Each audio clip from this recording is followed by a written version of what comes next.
Actual obligations and to shield our airwaves corporate licensees from any semblance of liability, responsibility, and gullibility, we must tell you the views represented on this show are not necessarily those of this station or its management. This radio show contains differing points of view on current political topics, and due to the nature of its contents, it should be heard by everyone. Thank you for listening. Now live from the heart of liberal Wisconsin, where the political party is just beginning, welcome to the Devil's Advocate Show. Best friends proving it's never personal, only politics. Please allow me to introduce myself. Now here are your hosts, Dom and Crute. Welcome to the Devil's Advocates Radio Show. Dominic, welcome back from the glorious holiday weekend. Welcome to a Coup d'etat Tuesday. Treasonous Tuesday, Crudy. Great to be with you, my dear friend, Fancy Brian, on the board. Everyone working hard today. Got to wind up after a long Memorial Day weekend. Thank you, everyone, for joining us. Hope everybody had a safe and long and holiday weekend. Long and holiday? What's that even mean? I was trying to think what the vice president said that got all the Republicans in an uproar because, you know, like a tan suit or something. Having a long holiday weekend. Oh, that's what it was. Yes. We did that. But now we're back. We're back to work, Don, because, you know, got to discuss the lighter news of the day. Like he suggested, coup d'etat. Let's do it. Are we for this? Are you I didn't know. I didn't know. I didn't know that there was a QAnon conference going on in Texas over the weekend. Did you get your invite? I did not. I was totally unaware. Perhaps I would have made that call, made the trip if I had known that we could see such glorious speakers such as former National Security Advisor Mike Flynn agreeing with a comment or a question from the audience. Why, sir? Can't we have it happen here like it happened in Myanmar? You know, a coup. That is under some dispute now, Dom, but we've got the sound, and if Fancy Brian's able, we'll play it for you.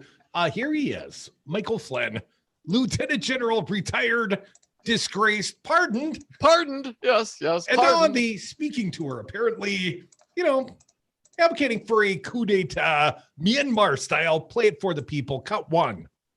I want to know why what happened in Myanmar can't happen here.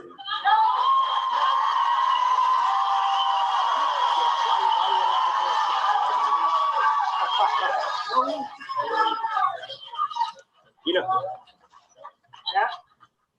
no reason. I mean, it should happen here. No reason. But that's right.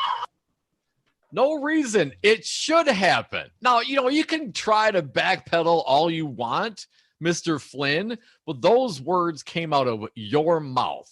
Why not what happened in Myanmar, which was a coup? Why can't that happen here, sir?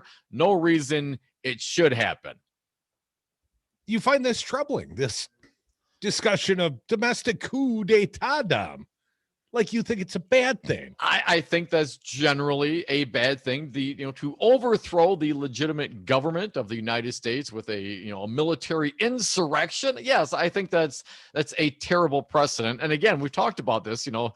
This is a retired general, right? He's presumably got a pension, Crudy. Oh, yeah. I was going to go there eventually.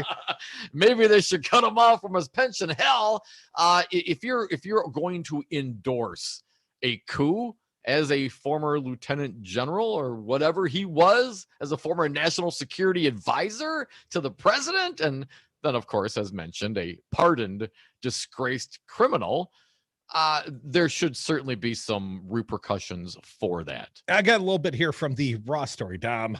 Appearing on CNN on Tuesday afternoon with host Ana Cabrera, former White House ethics attorney Richard Painter expressed his disgust, I tell you, with former Donald Trump official Michael Flynn for his continuing comments about the 2020 election, saying his weekend comments about a military takeover should land him in court and in prison for sedition. Ooh. Is that what you call it, Dom? despite efforts by the former Trump intelligence official to explain away his comments at a QAnon conference that a Myanmar military-style government takeover should happen in the U.S., Painter said it was long past time that the Justice Department opened an investigation into Flynn for his actions that have come out after Trump pardoned him. New crimes and misdemeanors. Right. Anna, this is a call for a coup, and that is not the first time Michael Flynn has done this. Back in November, after the election, he met with Donald Trump in the White House, and they talked about having a military takeover with the United States military entering Pennsylvania and other states to redo the election, and that was sedition. I wrote at that time that sedition and should have been criminally charged as sedition by Michael Flynn, and also perhaps Donald Trump as an accomplice. Michael Flynn has repeatedly called for a military takeover of this sort, and this is sedition, and it can't be prosecuted as sedition, a pattern of conduct, particularly the overt acts in the White House back in November, not just one statement here. Sedition, I tell you, Dom. What say you, sir? Yeah, charge him up. I mean, how many times will the guy have to say these kinds of things before we take him at face value? Right? I mean, if you're going to keep pulling out the gun, sooner or later, you might want to be charging him with brandishing a weapon. Dominic, second, this also from Richard Painter. Second, General Flynn, retired from active duty, is subject to the Uniform Military Code of Justice, and he should be court-martialed. If a former general said this, they would have him in Leavenworth, Kansas, right now, ready to face court-martial. This cannot be accepted. Cannot be, Dom. I didn't say that. Fake news. Is that he defense, Dom? Well, of course he said it. I mean, there's no question he said it. We heard, we saw it, we heard it. He said it. He said it at a QAnon conference. Oh, people say lots of things. From the Hill, Flynn denied suggesting that a Myanmar-style coup should happen in the U.S. after coming under fire for making a remark at a convention appearing to suggest that one should happen. Trump said, as we heard, no reason whatsoever for any coup.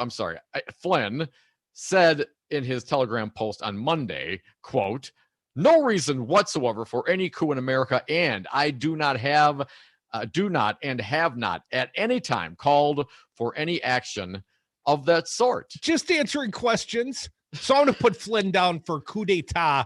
Maybe any reporting, Crudy, of any other belief by me is a bold-faced fabrication based on twisted reporting at a lively panel at a conference of patriotic Americans who love this country just as I do. I am no stranger to media manipulating my words, and therefore let me repeat my response to a question asked at the conference. There is no reason a coup should happen here in America, Flynn continued. I don't know why he would, though. I mean, that's not what we heard. Let's play it perhaps one more time if we have the ability to do so. Cut number one. Let's make sure that this is a question from the audience and a response by General Flynn. And turn this up a little bit. I want to know why what happened in Myanmar can't happen here.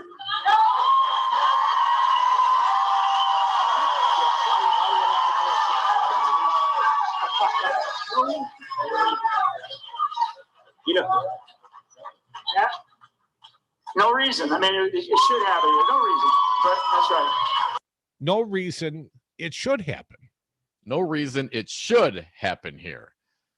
I don't know why he would, though. So don't believe. It seems like revisionist history after the fact somehow. Yeah, I mean, like a couple of days. All you got to do is roll the tape. No, certainly. And I get it. You can say, got caught up in the moment. They ask a question. Maybe I misunderstood. No, he's not saying any of those things. We heard it. Why can't that happen here? It should happen here. No reason. It should happen here. A coup should happen here. This is not a misinterpretation by the media. I got one for Michael Flynn. Lock him up. Lock him up. If I did 1/10 of the things that Hillary Clinton did, we'd be in jail today. Michael Flynn was not the only one that addressed the QAnon conference, Tom. There was also the Kraken lady. You remember the Kraken, the lawsuits, Sidney Powell. And Yes. Sidney Powell is taking this one step further. Well, why would one have a military coup d'etat, Dom? Well, of course, to reinstate the former president to his rightful throne. I mean, position of power. To reinstate. So let's hear it from the attorney, ? The Kraken attorney. Cut number 5, Sidney Powell. That he can simply be reinstated, that a new inauguration date is set.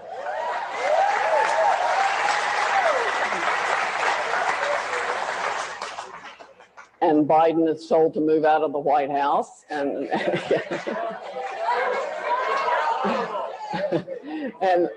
and President Trump should be moved back in. So this is really a housing eviction sort of circumstance. Just a question of rental leases, perhaps, Tom. Is it as simple as that? One more from Sidney Powell, cut number 6. I'm sure there's not going to be credit for time lost, unfortunately. How about time served? Because the Constitution itself sets the date for inauguration. But he should definitely get the remainder of his term and make the best of it. That's for sure. That was the Kraken attorney, the What, man? crack smoking attorney, as the case may be. Allegedly, actually, there's been no allegations. I just wonder what she's on. And can I get a little of that? See, now we're getting to the real questions, Pretty. What is she taking, and can we get some? I mean, this is just bat crap crazy. I mean, how are you going to, under what circumstance does Donald Trump ever get reinstated? Then I have to ask the question then, if that is true, Ms. Powell, does that then preclude the, reinstated president now in his second term? Does it preclude him from running for president in 2024?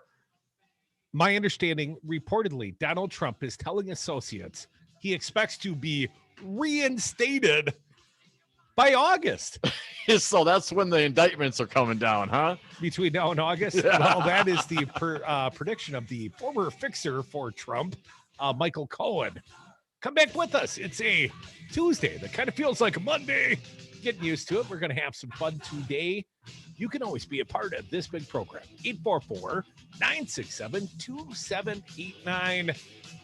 The politics. It's coup d'etat or bust, baby. It's Tuesday. Welcome to it.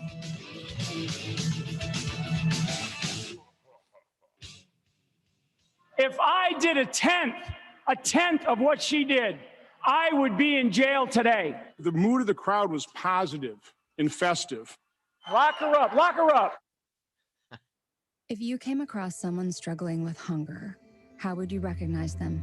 Would you notice a 16-year-old boy who got his first job? Not for extra spending money, but to help feed his little sisters? Or a mother who's in between jobs and sometimes goes to bed hungry so her kids can have dinner? I am the 1 in 8 Americans who struggle with hunger.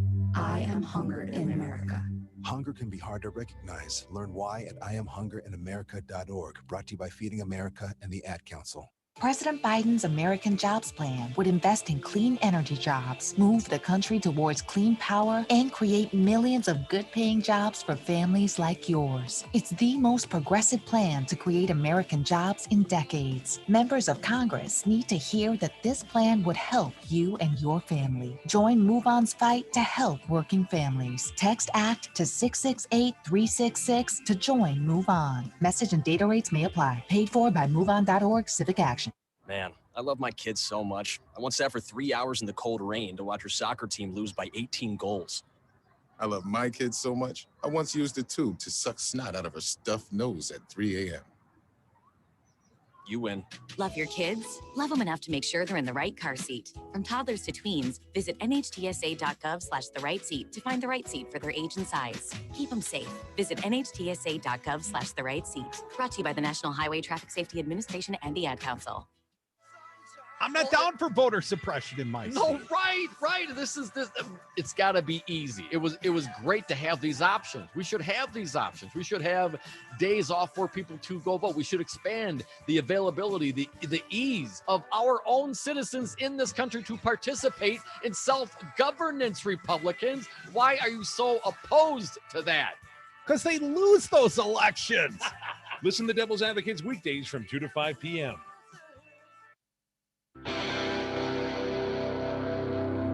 The Devil's Advocates, political commentary from the back of the class.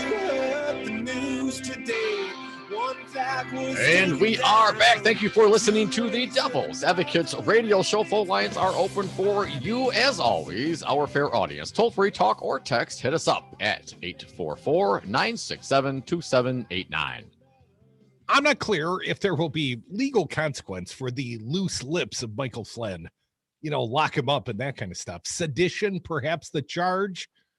But Dominic, you know, another great way to start the week. I mean, just another week, man. I mean, Trump's infection continues to burn through this entire country. You know what I'm very actually looking forward to, very much looking forward to? The testimony of Don Mcgann this Friday, and this being a short work week, Dom, that's only 3 days away. The former White House counsel going to give testimony. And you know what? Donald Trump, I now understand, at least according to columnist Michael Tomasky, Donald Trump actually could have tried to block this action. And in all probability, the only reason that Trump did not block Don McGann's testimony, or at least endeavored to do so, he's either broke or too cheap to pay the attorney's fees to file on this. Both. It could be both. I mean, it was a lot easier when he could use the taxpayers' money to hire legal counsel, right? Well, hell, it's a lot easier when you install an attorney general that worked for the president and not for the people of this country. Yeah, it's real easy when you got a corrupt Justice Department backing you up on everything. Well, of course, I am eager to see the transcripted testimony of Don McGann. Yeah, won't be live. Won't be public. Not on the TV or the radio. But in a column for the New Republic, editor Michael Tomasky asserted that Donald Trump may well come to regret not spending the money needed to block former White House counsel Don McGann from speaking private under oath before members of the Senate Judiciary Committee this Friday. Should have paid the lawyer, man. Right. As the New York Times reported, Mr. McGann's agreement to testify with President Biden's permission was contingent upon there being no active legal challenge to his participation in the matter, according to two people who spoke on the condition of anonymity because of the legal and political sensitivity of the matter.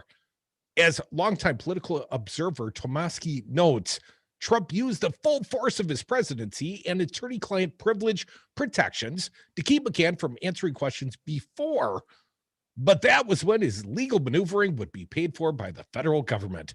That no longer is in effect now that he is a private citizen. Tomasky writing, there are things a thieving real estate tycoon can get away with that a president of the United States can't. And this will be the precise source of his downfall. Tomasky added that a recent decision by the Justice Department to no longer interfere on Trump's behalf meant the former president needed to step up and fund his own continuing legal challenge and chose not to for financial reasons. Oh, bad choice, Trump. Here again, a quote. Trump himself was not party to the agreement to get McGann to testify, but he has the right under law to intervene and challenge the agreement. Right after the deal was struck in early May, a lawyer for Trump indicated that such a challenge was forthcoming. But more recently, that same lawyer said that Trump would, in fact, not intervene, the columnist reported. But now, as a private citizen, he'd have to foot the bill himself. And it seems he chose not to. That, he points out, may come back to haunt Trump. Trump is such a skinflint that he'd rather risk McGann telling the Congress that, yes, the president personally directed him to commit obstruction of justice, to fire Robert Mueller, and then create a fake paper trail to suggest that Trump never asked him to do that, than to shell out his own money to try and stop it. And yes, it matters if the facts stated in the Mueller report are correct and McGann fesses up to them. It may not make any difference to the January 6th crowd, but we will have a president's legal counsel on the record saying that the president obstructed justice. That's a big deal, Dom. It is a big deal. Also in the New Republic, they're going to say Vance just impaneled Cyrus Vance, the Manhattan DA, 3 days a week grand jury. New York Attorney General Letitia James is hard at work getting to the bottom of, among other factions, the funny business around the land in Westchester County. And now we learned late last week, the Eastern District of New York has opened up a third front on Trump, looking into Ukrainian meddling in the 2020 election on his behalf. So the Mcgann testimony, Curdy, I know you've been very excited to hear this. But I have to assume, Trump hasn't yet. Perhaps he still could challenge this. Or still a few days out, right? Well, it's getting a little late now to stop the action. It's only late until the last minute, till he gives that testimony. I consider it not late enough, Curdy. But the question really is, if we assume what he's already testified to in the Mueller report is true, does it really matter if he says it to to Congress in secret testimony? I mean, really, what impact do you think that will have on the Republicans who are continuing to push this big lie?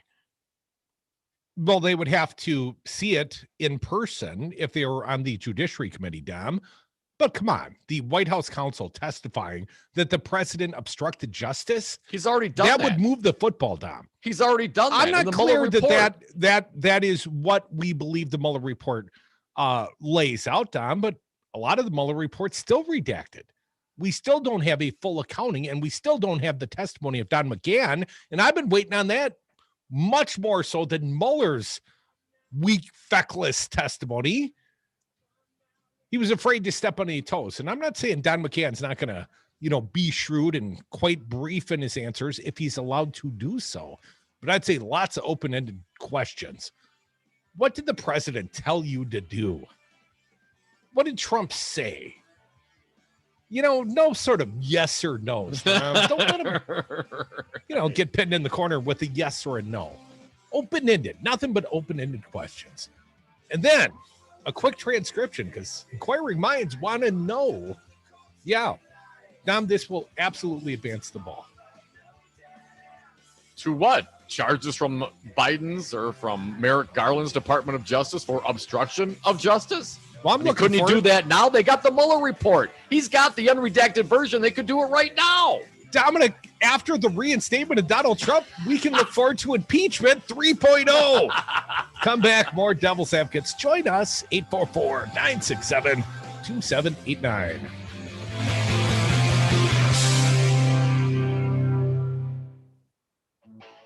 Taking on Righty Whitey Talk Radio on both sides of the dial from McFarland to Wanakee, Devil Radio 92.7 FM and WTTN 1580 AM. Hi, this is Brad from Zero Res. If you need someone to help with your carpet cleaning, business or residence, please give us a call. We have the best system available and an amazing team of friendly technicians. Call us at 848-9000 or schedule online at zeroresmadison.com. President Biden's American Jobs Plan would invest in clean energy jobs, move the country towards clean power, and create millions of good-paying jobs for families like yours. It's the most progressive plan to create American jobs in decades. Members of Congress need to hear that this plan would help you and your family. Join MoveOn's fight to help working families. Text ACT to 668-366 to join Move On. Message and data rates may apply. Paid for by MoveOn.org Civic Action. Stream Progressive News and Talk 24/7, as well as download AP News. I'm Ed Donahue. President Biden will be in Tulsa, Oklahoma, 100 years ago.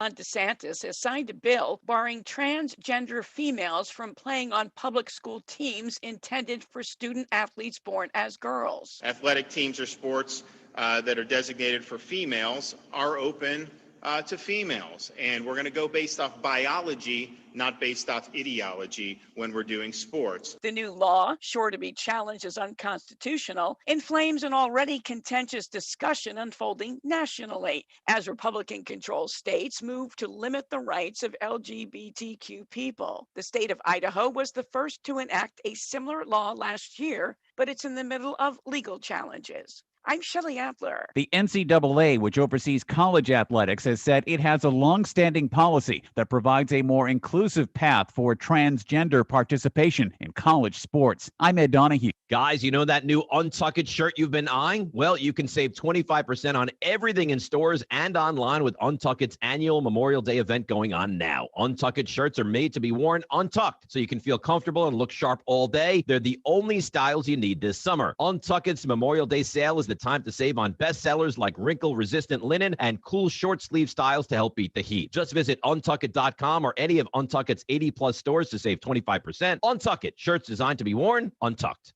Finding great candidates to hire can be like, well, trying to find a needle in a haystack, but not with ZipRecruiter. Its powerful technology actively finds and invites qualified candidates to apply to your job. So while other companies might deliver a lot of hay, ZipRecruiter finds you the needle in the haystack. See why 4 out of 5 employers who post a job on ZipRecruiter get a quality candidate within the first day. Try ZipRecruiter for free at ZipRecruiter.com/free. That's ZipRecruiter.com/free.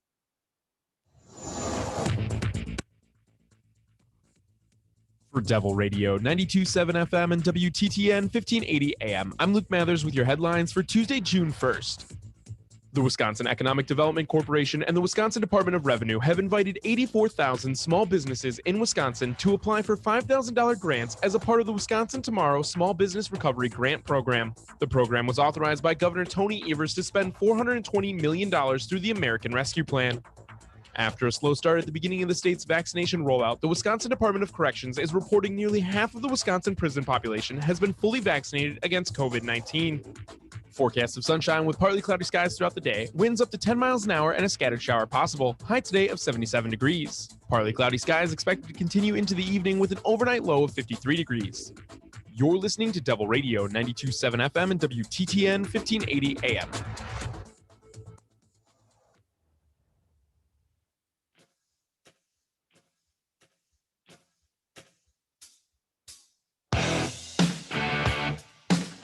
The Devil's Advocates. Sausage making never looks so good. Welcome back to the Devil's Advocates radio show. Happy Tuesday to us all, Dom. You know, it's something of the summer of our discontent, perhaps. Yeah, a lot of that going around these days. More like Trumpian discontent, right? It's a little disappointed he didn't win re-election, although he thinks he did. And he claims he's going to be reinstated. And you got guys like Michael Flynn out there saying, well, you know, coup d'etat, that might be a necessary step. You know, the way they did it in Myanmar. Should happen here. Should happen here. The Daily Beast, Jake Whitney writes, the truly cynical message behind the right's defense of its lies. Earlier this month, a lawyer for busted Capitol rioter Anthony Antonio offered a remarkable defense for his client. It was Fox News' fault. Yeah, the devil made me do it. After losing his job during the pandemic, his lawyer argued Antonio spent the next 6 months watching Fox News constantly. In doing so, he developed Foxitis, which caused him to believe Donald Trump stopped the steal lies and then stormed the Capitol. Is that when it burns when you urinate? Something like that. While this defense has garnered loads of media attention for its novelty, a much more cynical courtroom defense involving Fox News and right-wing punditry has been largely overlooked.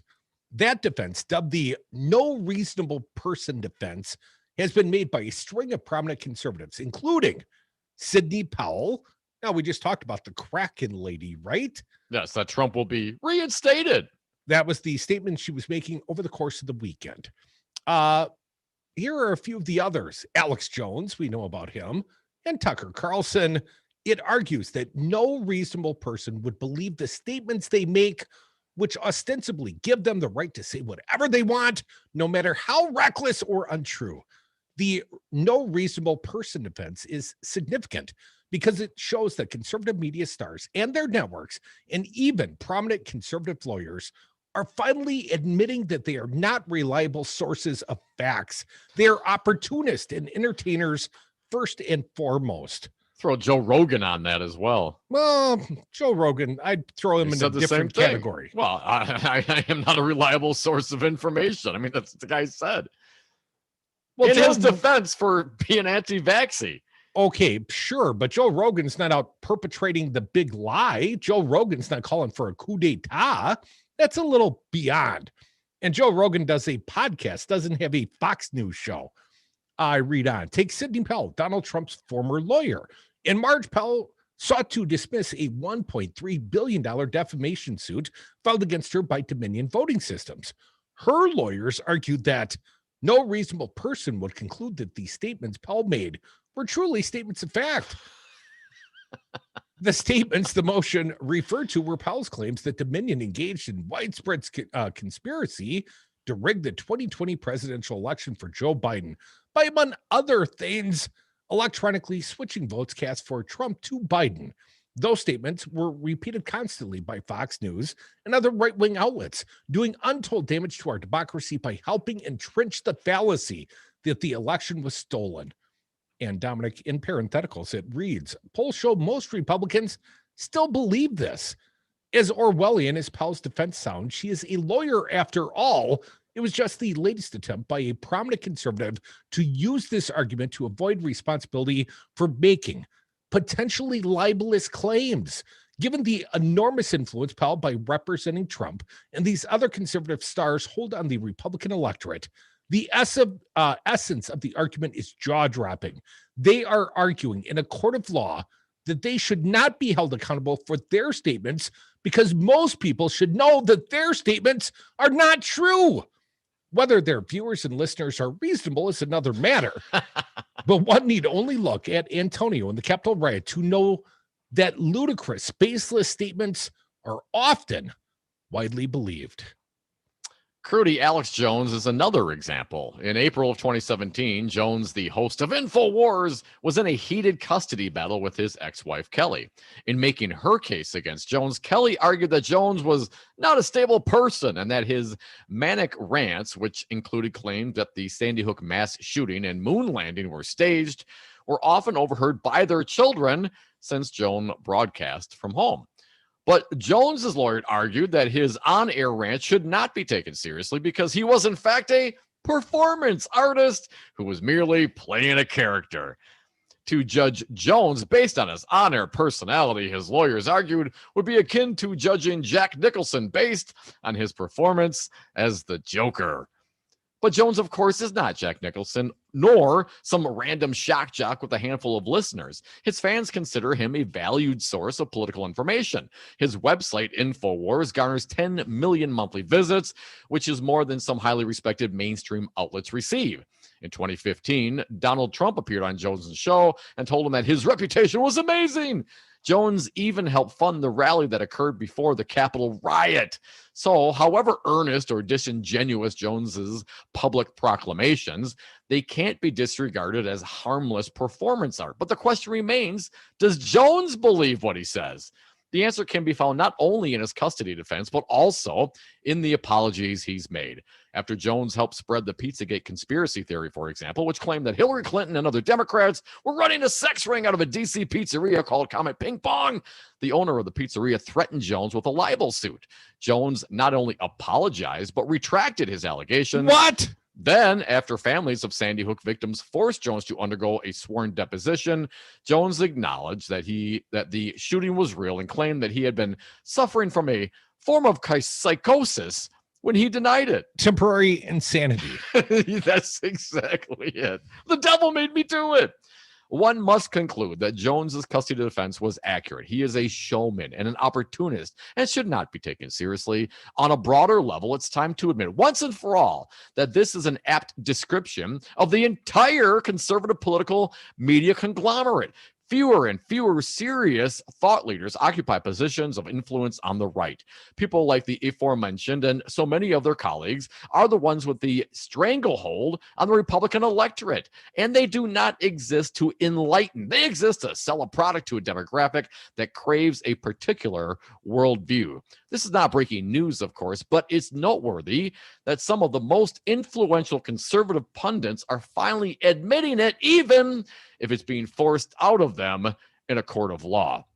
And Crudy, this disingenuousness extends to entire networks as well. Take One America Now, an increasingly influential conservative news channel. For a story published in April, Marty Gallingan, a producer at OAN, told the New York Times that he believed his channel's misinformation helped spark the Capitol riot. Moreover, he claimed that most OAN employees did not believe Trump's vote fraud claims, even though the network frequently promoted them. Checking his claims, the Times interviewed 18 current and former employees and found that 16 of them backed him, agreeing that the channel ran stories that were misleading, inaccurate, or untrue. 12 OAN employees, Crudy, ultimately quit in the wake of the riot. I'll bring it to conclusion, Dom. While we expect a measure of hyperbole in our political speech, indeed, the First Amendment allows for a wide latitude with such speech. We should not allow that speech to become so unhinged from reality that it undermines Americans' basic faith in democracy. Donald Trump's big lie did just that. In fact, Republicans are increasingly cloaking themselves in the First Amendment to justify all kinds of mendacious, destructive speech, apparently unaware that free speech is not absolute.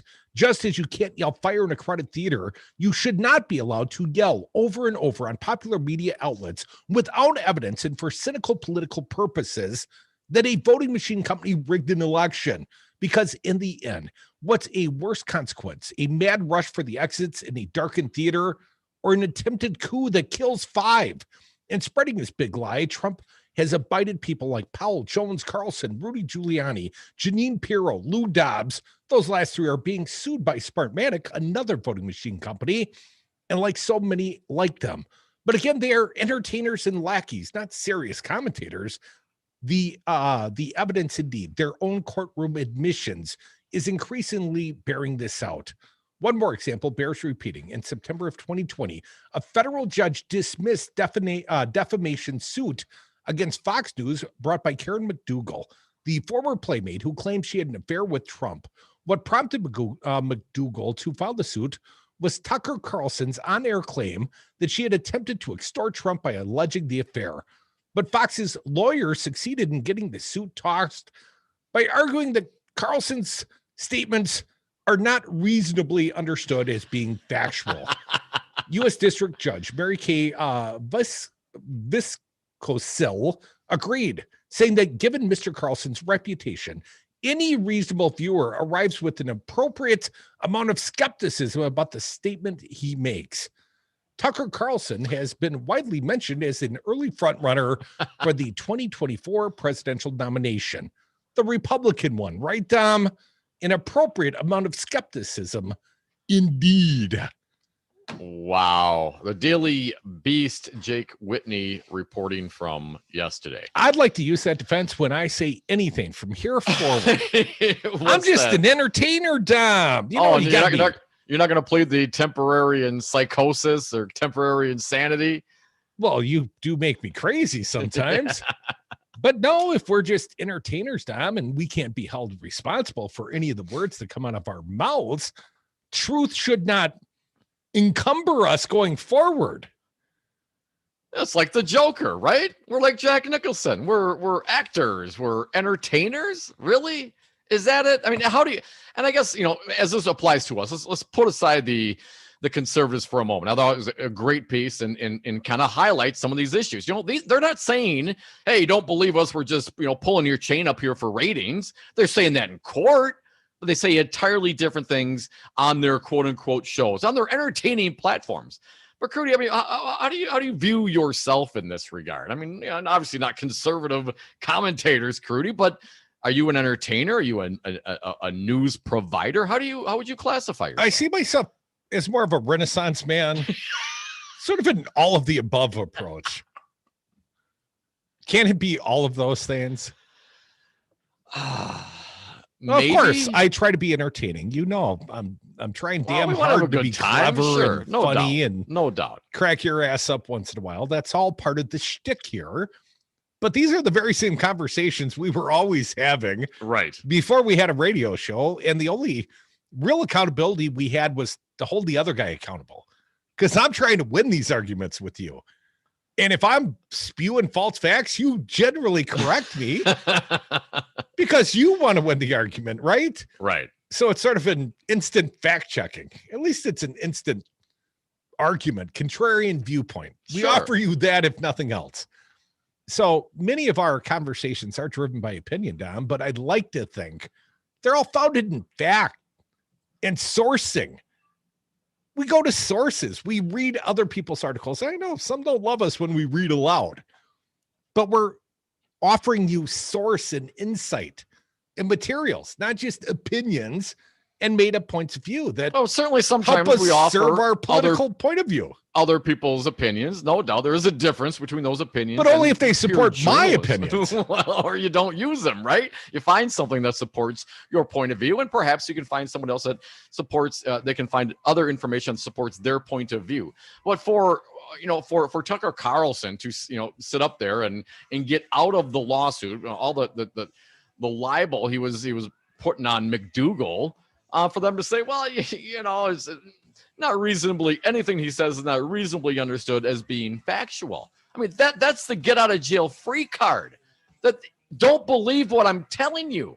But you don't hear that on Fox News. Maybe someone should start running some commercials on Fox News, letting the folks know what they're pleading to in these court cases. But that would also prop up Fox News monetarily. The two righty-whitey talk radio outfits in Milwaukee some years ago, a Zapple doctrine complaint filed against them. Effectively, they were accused of misreporting, putting out unfair, untrue, false information. And they used a very similar legal defense. One of the righty-whitey outfits said, we're in the entertainment business. And the other one said, First Amendment. We can say whatever we want. Lying is a protected First Amendment right. And that's how they get away with it, folks. Nothing but the facts. More Devil's Advocates. We'll be right back. Release the Kraken. You serious, Clark? I'm not a respected source of information, Those even are for me. fighting words. You wouldn't hit a guy with glasses on, would you? I will eat your ass. That's disgusting. Put it away, please. We don't do that here. Are you not entertained? Are you not entertained? Melissa from Michigan. I work an extra part-time job serving lunch at my child's school, but I still can't afford to put food on our table. Daniel from California. Choosing whether to pay the rent or pay to fix the car to get to work doesn't leave us with much at all. Now we can't even pay for meals. Hunger is a story we can end. End it at feedingamerica.org. Brought to you by Feeding America and the Ad Council. President Biden's American Jobs Plan would invest in clean energy jobs, move the country towards clean power, and create millions of good-paying jobs for families like yours. It's the most progressive plan to create American jobs in decades. Members of Congress need to hear that this plan would help you and your family. Join Move On's fight to help working families. Text ACT to 668-366 to join Move On. Message and data rates may apply. Paid for by MoveOn.org Civic Action. Hi, this is Dom from the Devil's Advocates, inviting you to join us on Patreon.com. Patreon allows for our audience to access exclusive programming not available anywhere else and gives you the ability to directly support the greatest radio show ever. History's patrons have supported the works of Michelangelo, Leonardo da Vinci, Monet, and now with your support, the Devil's Advocates. So please go to Patreon.com and search the Devil's Advocates to pick your subscription. That's Patreon.com and the Devil's Advocates, the greatest radio show ever. The Devil's Advocates. James Santel, he's a former U.S. attorney. He's our guest live on Brady. Once again, a pleasure to be with you, gentlemen, to talk about the latest news breaking as we speak. The FBI raided Michael Cohen, Trump's personal attorney. But once they got there, then they went back and got a more thorough warrant and said, we'll take everything. My first reaction is you need to teach criminal constitutional law. You've got it just right in terms of the process. They are kind of a big deal. This is a really big deal.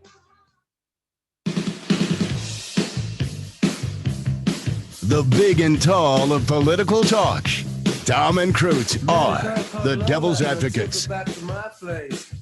And we are back. Thank you for listening to the Devil's Advocates radio show. Your input always welcome. Hell, it's even encouraged at 844-967-2789. Crudy, maybe we got to get some like PMRC labeling for, these conservative quote unquote news shows so people understand what they're claiming in court that, hey, I'm just a huckster, I'm just joking around, I'm a shtick, I'm doing an act. You cannot trust the words coming out of my mouth. This is fiction. So people know not to really treat it as quote unquote news.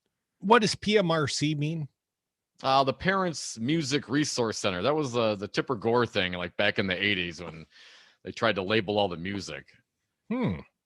Right, that's how you figured out what the good albums were. They were, if Tipper Gore's warning against it was on there, you'd buy it. That's right. Dom had a collection of explicit lyrics. Well, Dom, we try not to be explicit, FCC and all, but we occasionally get coarse.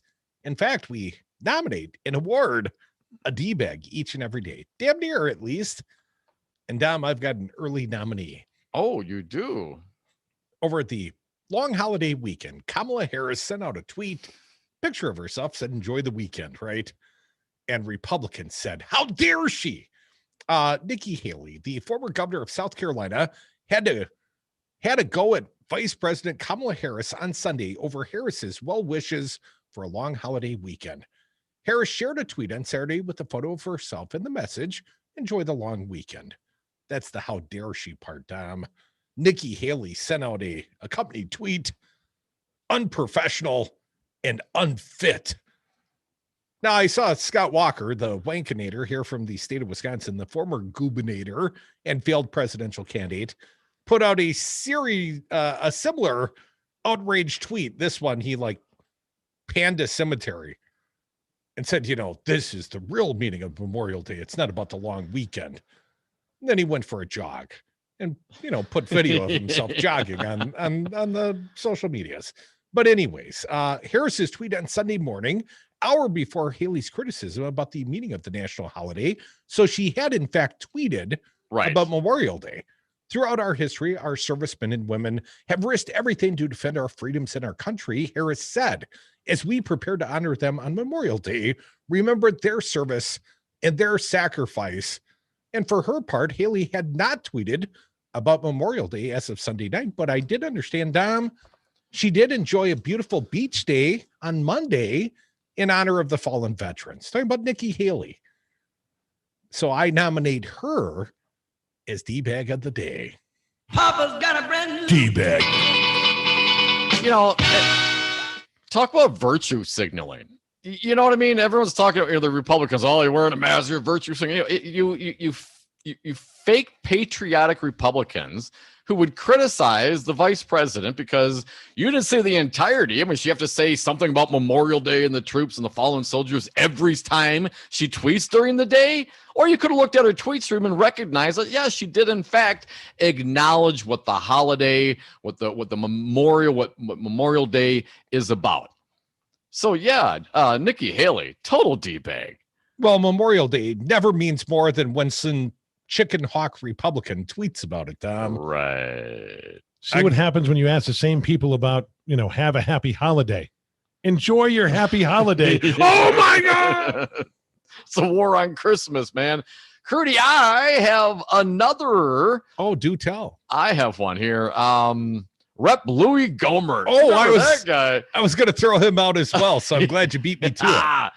Briefly, from the Washington Post, with the slogan for QAnon, an extremist ideology that the FBI has deemed a domestic terrorism threat, shining on stage behind him, Rep Louis Gohmert spoke to a crowd gathered for the For God and Country Patriot Roundup on Sunday, where he downplayed the seriousness of the January insurrection at the U.S. Capitol and criticized Democrats for pushing an independent review of the deadly event.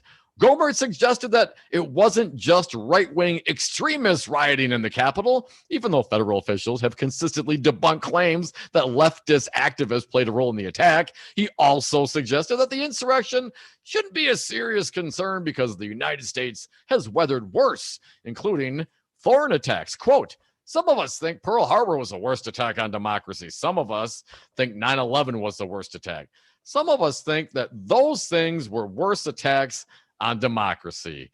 Louis Gohmert, you, sir, are a huge D-bag. D-bag of the day.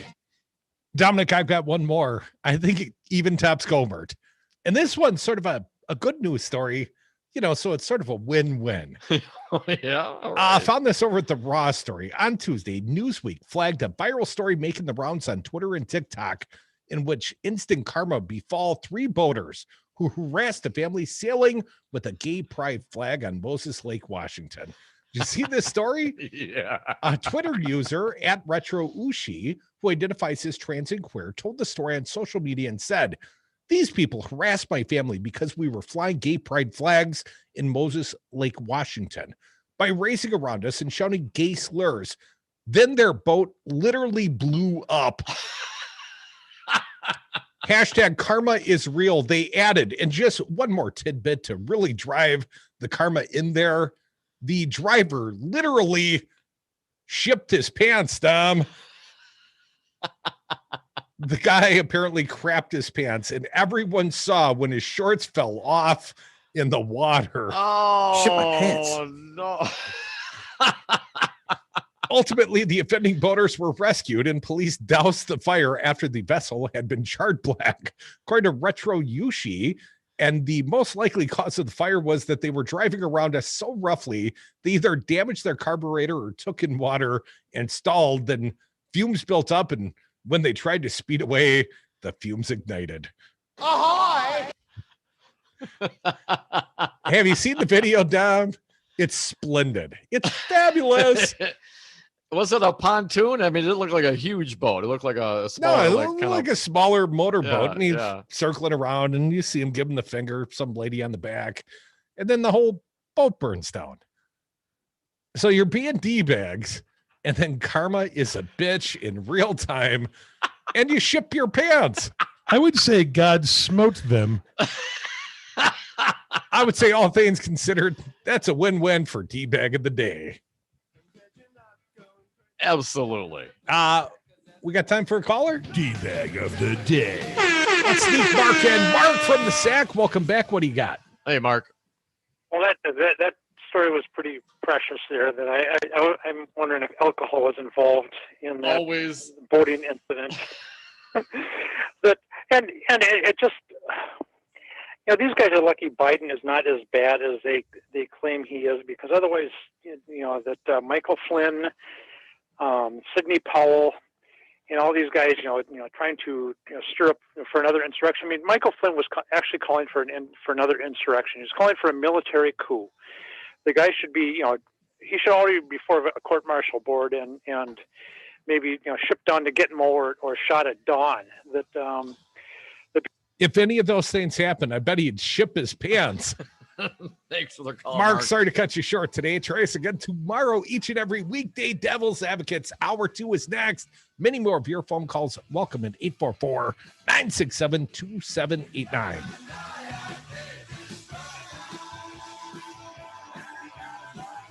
I sail. I'm a sailor. I sail. D-bag of the day. It's a major award.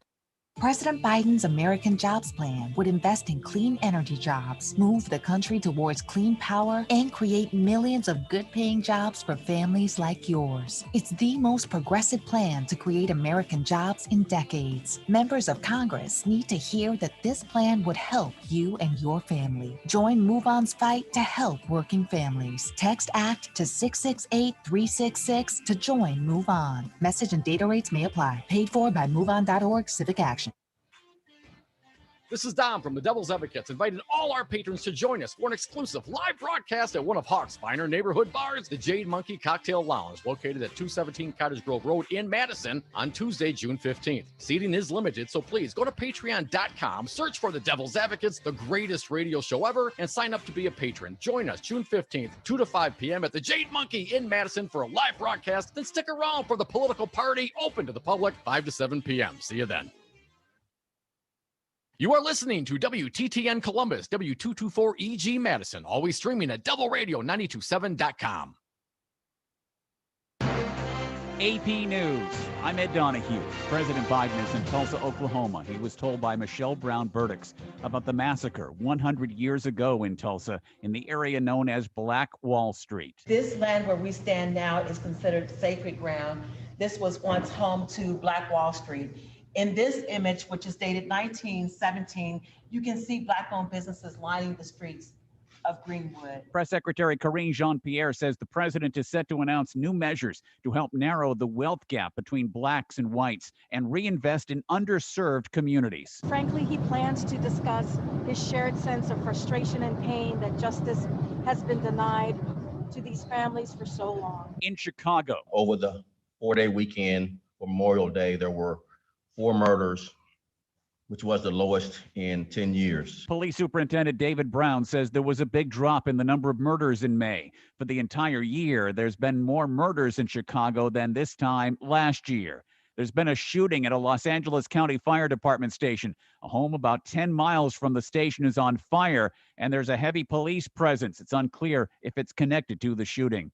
NATO Secretary General Jens Stoltenberg says their pullout from Afghanistan is going well, as at least 6 people were killed in a series of attacks that plunged the country's capital, Kabul, into darkness. 3 explosions rattled the city. 1 heavily damaged an electrical grid station in North Kabul. Police in San Francisco say a female officer of Asian descent, responding to a call about a man making threats to people in Chinatown, was attacked by the suspect, who was later arrested on assault and hate crime charges.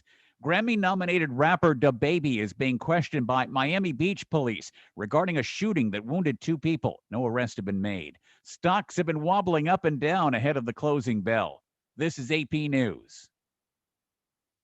Guys, you know that new Untucked shirt you've been eyeing? Well, you can save 25% on everything in stores and online with Untucked's annual Memorial Day event going on now. Untucked shirts are made to be worn untucked, so you can feel comfortable and look sharp all day. They're the only styles you need this summer. Untucked's Memorial Day sale is the time to save on bestsellers like wrinkle-resistant linen and cool short-sleeve styles to help beat the heat. Just visit untucked.com or any of Untucked's 80-plus stores to save 25%. Untucked, shirts designed to be worn untucked. Finding great candidates to hire can be like, well, trying to find a needle in a haystack, but not with ZipRecruiter. Its powerful technology actively finds and invites qualified candidates to apply to your job. So while other companies might deliver a lot of hay, ZipRecruiter finds you the needle in the haystack. See why 4 out of 5 employers who post a job on ZipRecruiter get a quality candidate within the first day. Try ZipRecruiter for free at ZipRecruiter.com/free. That's ZipRecruiter.com/free. This is Pat Slattery of Slattery's Automotive Service in Verona. Established in 1973, I've been servicing and repairing cars in the Madison community for nearly 50 years. You can trust me to tell you what your car really needs and fix it right the first time. Give me a call at 608-848-6123 to schedule an appointment today. Slattery's Automotive Service, your trusted choice for local service and repairs for all your automotive needs. Lenny, are e-bikes still in short supply? Well, yes, but I just received a full truckload of e-bikes. So e-bikes are available. At what price? $1,900? No. I have great riding, full-featured e-bikes for just $1,080. That's the lowest price in town. Nope. We also have truckloads of e-bikes for $980. Crazy, Lenny has truckloads of e-bikes under $1,000. Nobody in Madison buys e-bikes in the full truckload. Now that's crazy. This is Dom from the Devil's Advocates, inviting all our patrons to join us for an exclusive live broadcast at one of Hawk's finer neighborhood bars, the Jade Monkey Cocktail Lounge, located at 217 Cottage Grove Road in Madison on Tuesday, June 15th. Seating is limited, so please go to patreon.com, search for the Devil's Advocates, the greatest radio show ever, and sign up to be a patron. Join us June 15th, 2 to 5 p.m. at the Jade Monkey in Madison for a live broadcast, then stick around for the political party open to the public 5 to 7 p.m. See you then. Hi there, I'm Kirk Bankstad, and I own the Monaco Brewing Company, and I also have a super PAC. We make good trouble in the North Woods of Wisconsin. You can support our efforts at the MonacoBrewingCompany.com and buy our Wove gear, like t-shirts, hoodies, and trucker hats. Enter the code RADIO and get 10% off on your next purchase. A portion of all sales support the Monaco Brewing Company Super PAC, which is dark money meant for good. That's the MonacoBrewingCompany.com.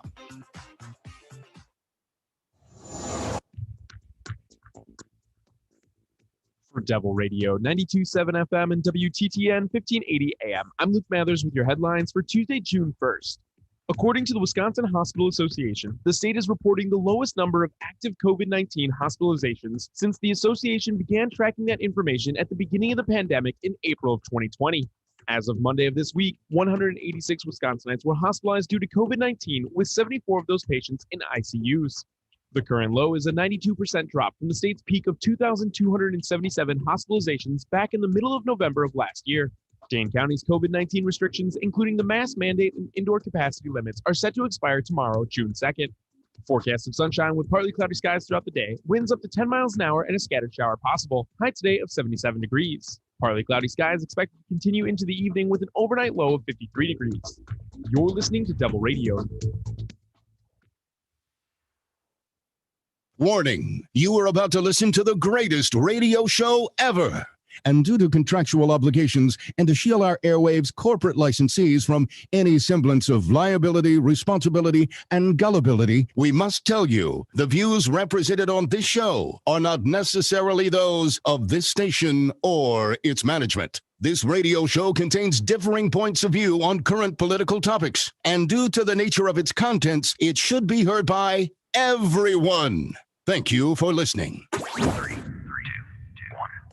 Now live from the heart of liberal Wisconsin, where the political party is just beginning, welcome to the Devil's Advocate Show. Best friends proving it's never personal, only politics. Please allow me to introduce myself. Now here are your hosts, Dom and Crute. Welcome back to the Devil's Advocates Radio Show. Dominic, let's call it Memorial Day Tuesday. It's back to work. And it's June 1st. And June 1st marks the beginning of, Gay Pride Month. And President Joe Biden actually put out a proclamation today. Now, the Trump administration never did such a thing, right? We skipped 4 years. Barack Obama did. Biden does. Trump never did. Here's a little bit. This first published at the New Civil Rights Movement. President Joe Biden Tuesday morning issued an official White House LGBTQ Pride Proclamation, the first since President Barack Obama. In his proclamation on lesbian, gay, bisexual, transgender, and queer Pride Month, President Biden says he is particularly honored by the service of Transportation Secretary Pete Buttigieg, the first openly gay person to serve in the cabinet, and Assistant Health Secretary Dr. Rachel Levine, the first openly transgender person to be confirmed by the Senate. Biden notes that nearly 14% of his appointees are LGBTQ, but he also acknowledges the tragic spike in violence against transgender women of color, LGBTQ individuals, especially youth, who defy sex or gender norms, face bullying and harassment in educational settings, and are at a disproportionate risk of self-harm and death by suicide. Some states have chosen to actively target transgender youth through discriminatory bills that defy our nation's values of inclusivity and freedom for all. Dominic, the Biden proclamation begins by honoring the uprising at the Stonewall Inn in June of 1969, which sparked a liberation movement, a call to action that continues to inspire us to live up to our nation's promise of equality, liberty, and justice for all. A little bit more here. Pride is a time to recall the trials of lesbian, gay, bisexual, transgender, and queer community has endured, and to rejoice in the triumphs of trailblazing individuals who have bravely fought and continue to fight for full equality. Pride is both a jubilant communal celebration of visibility and a personal celebration of self-worth and dignity. This Pride Month, we recognize the valuable contributions of LGBTQ individuals across America, and we reaffirm our commitment to standing in solidarity with LGBTQ Americans and their ongoing struggle against discrimination and injustice. Now, it would seem that we're back to being an inclusive nation.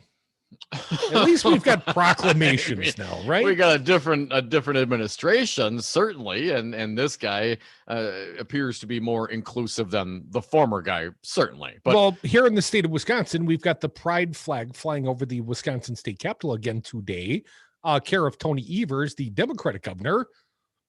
Well, that never would have happened under the preacher's kid, under Scott Walker. the former anti-gay governor of the state of Wisconsin. But because administrations change, and certainly Wisconsin, very purple state, let's call it that, doesn't mean when a new administration comes in and make proclamations to honor Pride Month or to raise the gay pride flag over the Capitol, that doesn't mean all those Republicans who are gay hating have all of a sudden come to embrace the LGBTQ community. It just means that their guy lost and now they're gonna have to put up with gay pride for another month.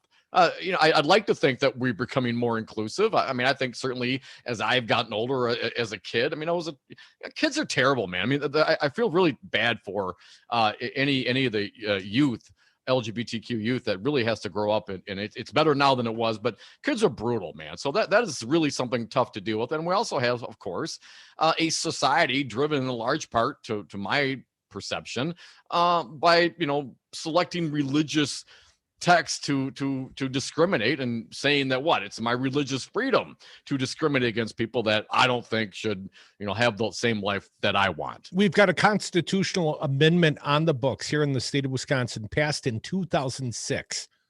One man, one woman. That's the only acceptable form of marriage. Of course, that all changed. I believe it was June 6 of 2014. Federal Judge Barbara Crabb made a ruling. We were actually at the Democratic Party convention, and we had the former director of Fair Wisconsin on at the time. He was Mike Tate. Mike Tate went on to become the Democratic Party chairman of the state of Wisconsin. He was there with us that day in that role, and the ruling came down approximately 5 p.m. Mike Tate openly wept that day, was moved by the fact, the very same state he fought to try to keep a constitutional amendment from hitting the books, a discriminatory constitutional amendment, that all changed. And Barbara Crabb opened up the floodgates, and we had like a week before she sustained her own ruling, but the U.S. Supreme Court obviously upheld that ruling, and we now have same-sex marriage. And I would say, look at the media.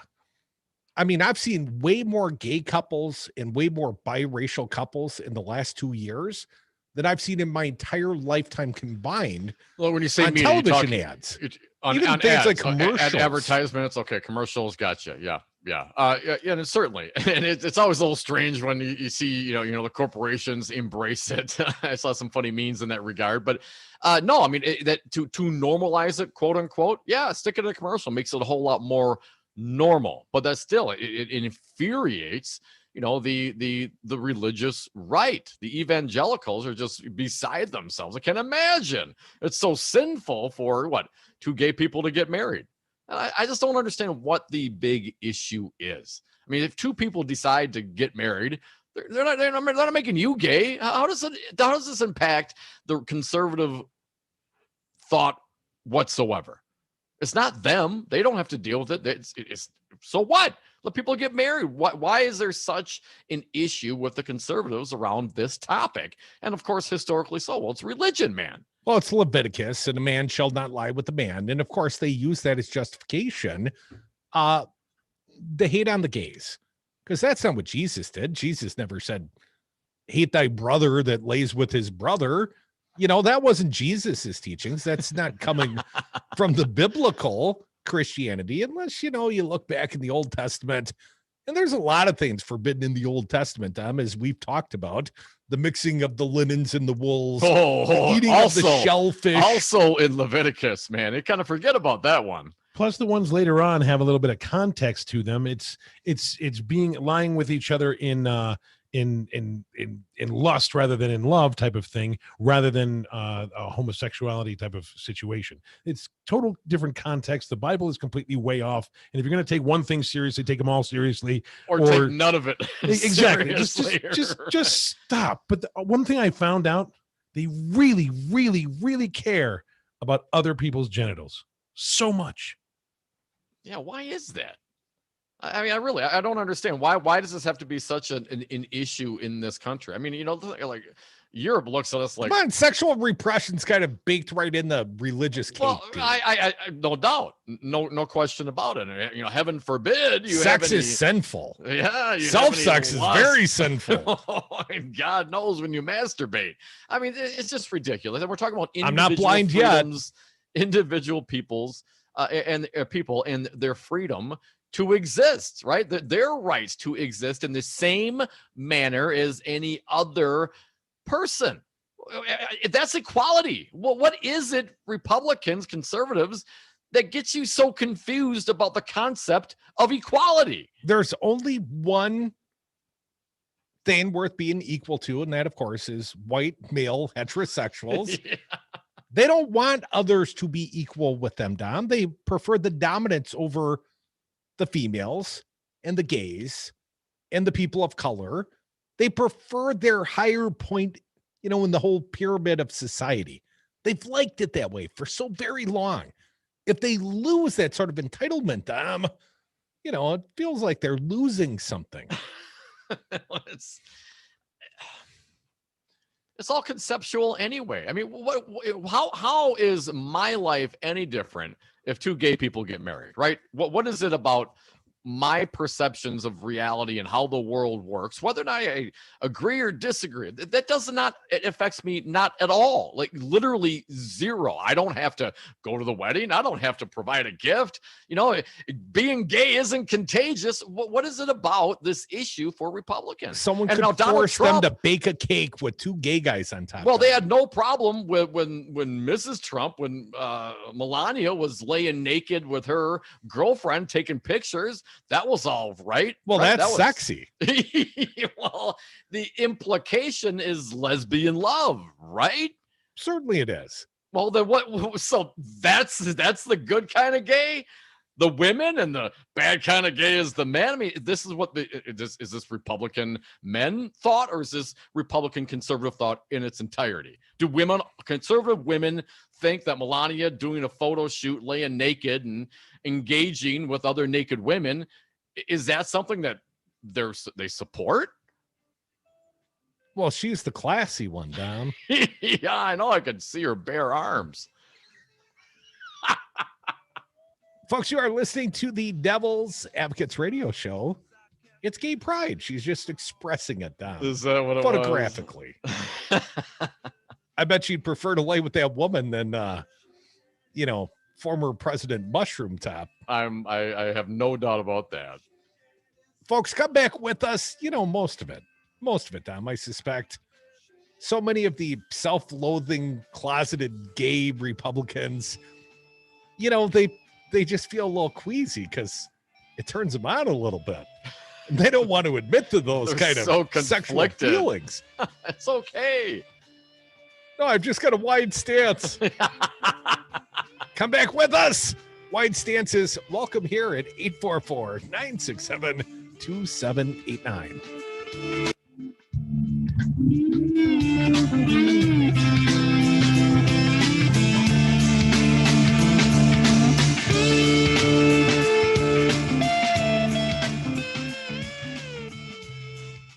Homosexuality is not something that we should be supporting. Can we marry dogs? Whoever says that is a stupid idiot. Be best. According to the Federalist Waller account being read into the congressional record by Ron Johnson, if this is just a small number of instigators and 100,000 true Trump-loving people, why did the Trumpsters stop the instigators? Why wouldn't you say, hey, they're not like us, let's stop those guys, instead of joining them in breaking into the U.S. Capitol? I really believe I'd run in there even if I didn't have a weapon. Listen to Devil's Advocates weekdays from 2 to 5 p.m. President Biden's American Jobs Plan would invest in clean energy jobs, move the country towards clean power, and create millions of good-paying jobs for families like yours. It's the most progressive plan to create American jobs in decades. Members of Congress need to hear that this plan would help you and your family. Join MoveOn's fight to help working families. Text ACT to 668-366 to join Move On. Message and data rates may apply. Paid for by MoveOn.org Civic Action. She was 27 years old. She took the gun that my grandfather had given her for self-defense. She never got to see her son grow up to be anything. Because she had easy access to a gun, I've been robbed of that relationship. 63 Americans a day die by gun suicide. With safe gun storage, we can give our loved ones a second chance at life. Learn more at endfamilyfire.org. Brought to you by Brady and the Ad Council. Our friend Scott Russ. Johnson's going to have this hearing next week. The way in which he has misused and abused his office in order to try and further these crackpot theories he has. He had 2 anti-vaxxer hearings. I don't understand what the point of that is. It's one thing to be like, all right, if you're a Republican, you're like, I'll just try and forget that Trump said we might be able to inject ourselves with bleach to solve this COVID problem. But why would you so revel in your own crapulence that you would actually have several hearings in the United States Senate? Listen to Devil's Advocates live weekdays from 2 to 5 p.m. Wreaking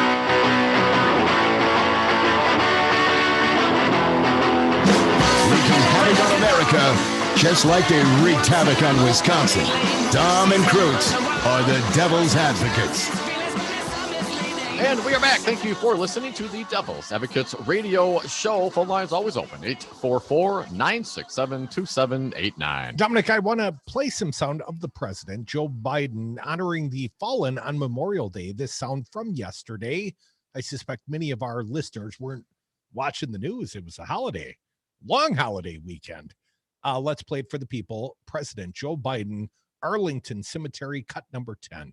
Remember their smiles, their loves, their laughter, their essential, vibrant, and transcendent humanity. More Joe Biden, cut 11, please. Remember those who gave their all in the service of America, in the service of freedom, in the service of justice. More Joe Biden, cut number 12.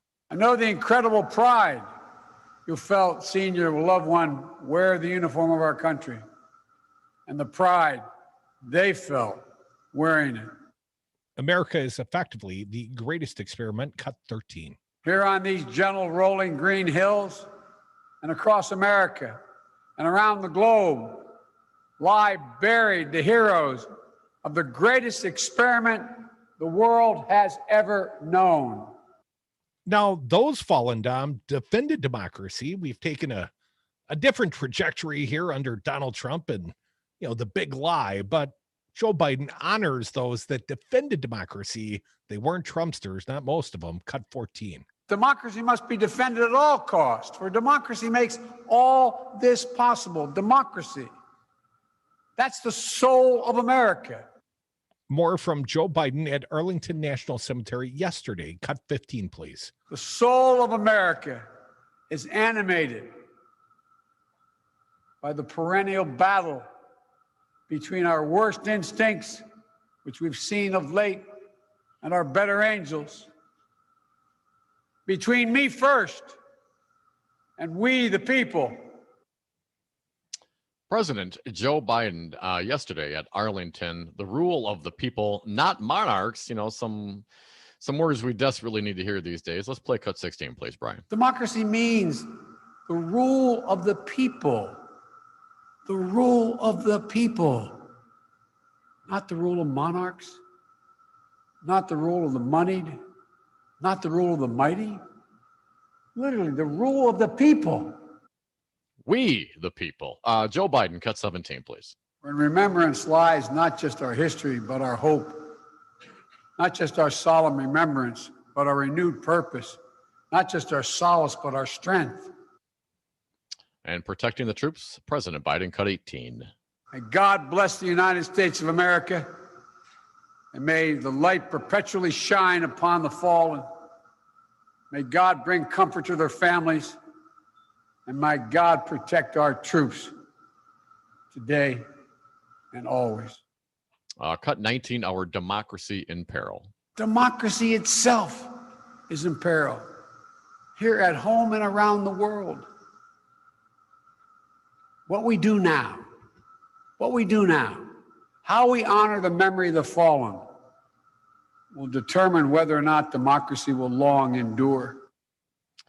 President Biden speaking at Memorial Day at Arlington National Cemetery, cut number 20. Democracy thrives when the infrastructure of democracy is strong. When people have the right to vote, freely and fairly and conveniently. And finally, cut number 21, President Biden from yesterday. To those who mourn a loved one today, Jill and I have some idea how you're feeling. Our losses are not the same, but that black hole you feel in your chest as if it's going to suck you into it, we get. President Biden, his superpower, empathy, something sorely lacking from the former guy. Now, Joe Biden is addressing the nation today, the 100th anniversary of a massacre in Tulsa, Oklahoma. And I got to tell you, Dom, I was completely ignorant of this until the Watchmen series on HBO. A cartoon-inspired series taught me about this history of our nation, because I didn't learn it in the history books. I didn't learn it in grade school, Dom. No. I didn't learn that over 300 Black people were murdered in Tulsa, Oklahoma, 100 years ago today. Joe Biden is speaking in Oklahoma. In brief, the Washington Post reports, President Biden plans to unveil a set of policies intended to narrow the wealth gap between Black and white Americans in a speech he sets to deliver Tuesday in Tulsa. Again, I believe he's speaking now, commemorating the 100th anniversary of the massacre there that ravaged a once prosperous Black business district and neighborhood. They called it the Black Wall Street. The president arrived in Tulsa on Tuesday afternoon and sat down with survivors of the massacre after touring the Greenwood Cultural Center, which honors the city's historic Black community. Biden's plan to offer a raft of policies intended to bolster home ownership and help minority small businesses and entrepreneurs, an administration official said. They include using the federal purchasing power to pump more money into minority-owned businesses and setting aside $10 billion in infrastructure funds to rebuild disadvantaged neighborhoods across the country. He also plans to shore up the Fair Housing Act in ways that will allow the agency to more vigorously enforce the law, a senior administration official said, with the goal of increasing Black home ownership. 100 years ago today, 300 Blacks were massacred, and my understanding, it all was precipitated by the death of 2 whites. And didn't recall hearing about that when I was in school, Crudy, the history of it. Perhaps if we had some critical race theory taught when I was growing up, this would have been something that would have been burned into our minds. And it wouldn't have to take I don't know if it's Marvel or, some HBO entertainment to shine a light on this. And Joe Biden today, as the Chiron says, the first president in 100 years to come to acknowledge the truth of what took place in Tulsa. We shouldn't have to be adults to learn about adult things and accept what this country has been through and continues to go through. Folks, we're the devil's advocates. Perhaps we'll get some Joe Biden on the other side. Your call is 844-967-2789. Well, history is written by the winners, so it largely depends on who's writing the history. This America.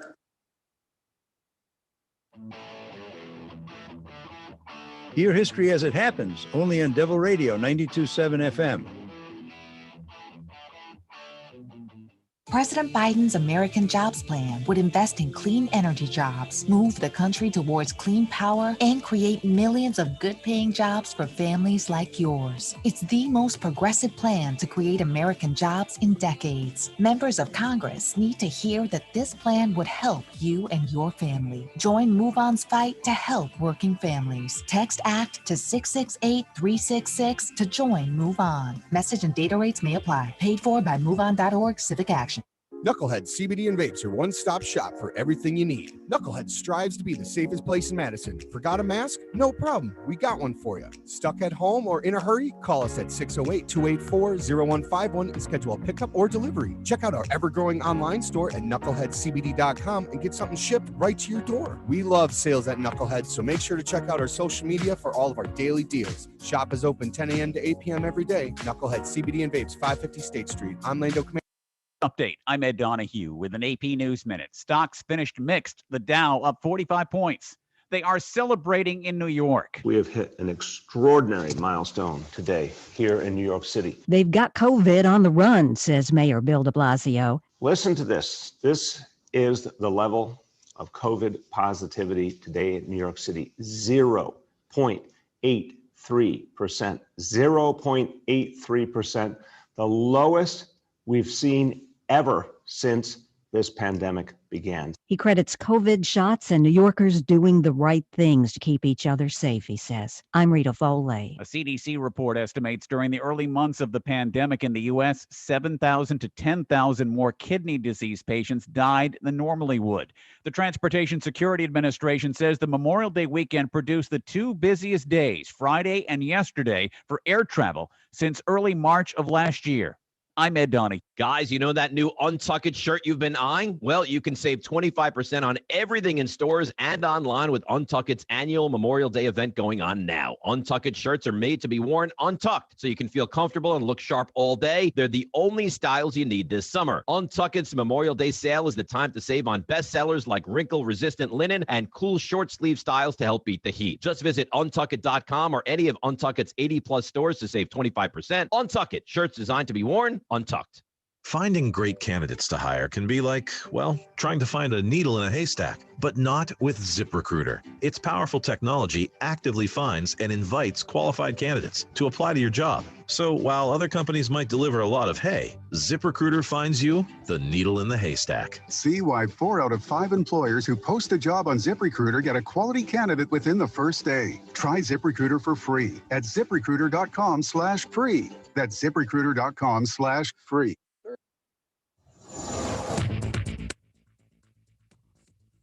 For Devil Radio 92.7 FM and WTTN 1580 AM, I'm Luke Mathers with your headlines for Tuesday, June 1st. In an effort to combat climate change, Dane County is planning to invest in telework and continue allowing employees to work from home. Last Friday, Dane County Executive Joe Parisi stated in an interview with the Cap Times that the county wants to continue offering remote work opportunities to meet the county's climate goals and make the county a competitive employer. During the pandemic, roughly a third of the county's workforce completed a 14-month pilot program on working virtually. After the pilot, the county believes that 100 employees working remotely 3 days a week could reduce the county's CO2 emissions by 135 metric tons.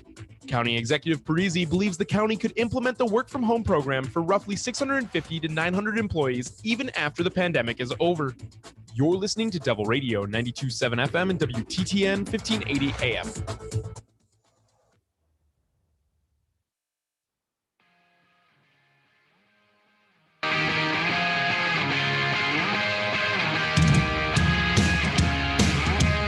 Wreaking havoc on America, just like they wreaked havoc on Wisconsin. Dom and Krutz are the Devil's Advocates. Welcome back to the Devil's Advocates radio show. Joe Biden, President Biden to you, Dom, addressing the nation from Tulsa, Oklahoma. We've got the opportunity. We're going to tune in live right now, do a live listen in with your able assistance, Fancy Brian. Was because of guys like me are Catholic. It wasn't about African Americans then. It was about making sure that all those Polish and Irish and Italian and Eastern European Catholics who came to the United States after World War I would not pollute Christianity.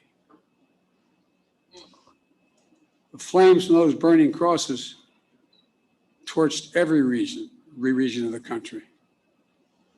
Millions of white Americans belonged to the Klan, and they weren't even embarrassed by it. They were proud of it. And that hate became embedded systematically and systemically in our laws and our culture. We do ourselves no favors by pretending none of this ever happened, or it doesn't impact us today, because it does still impact us today. We can't just choose to learn what we want to know and not what we should know.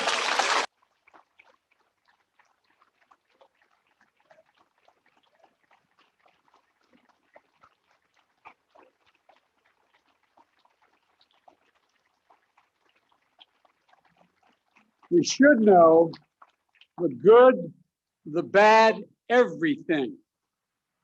That's what great nations do. They come to terms with their dark sides. And we're a great nation.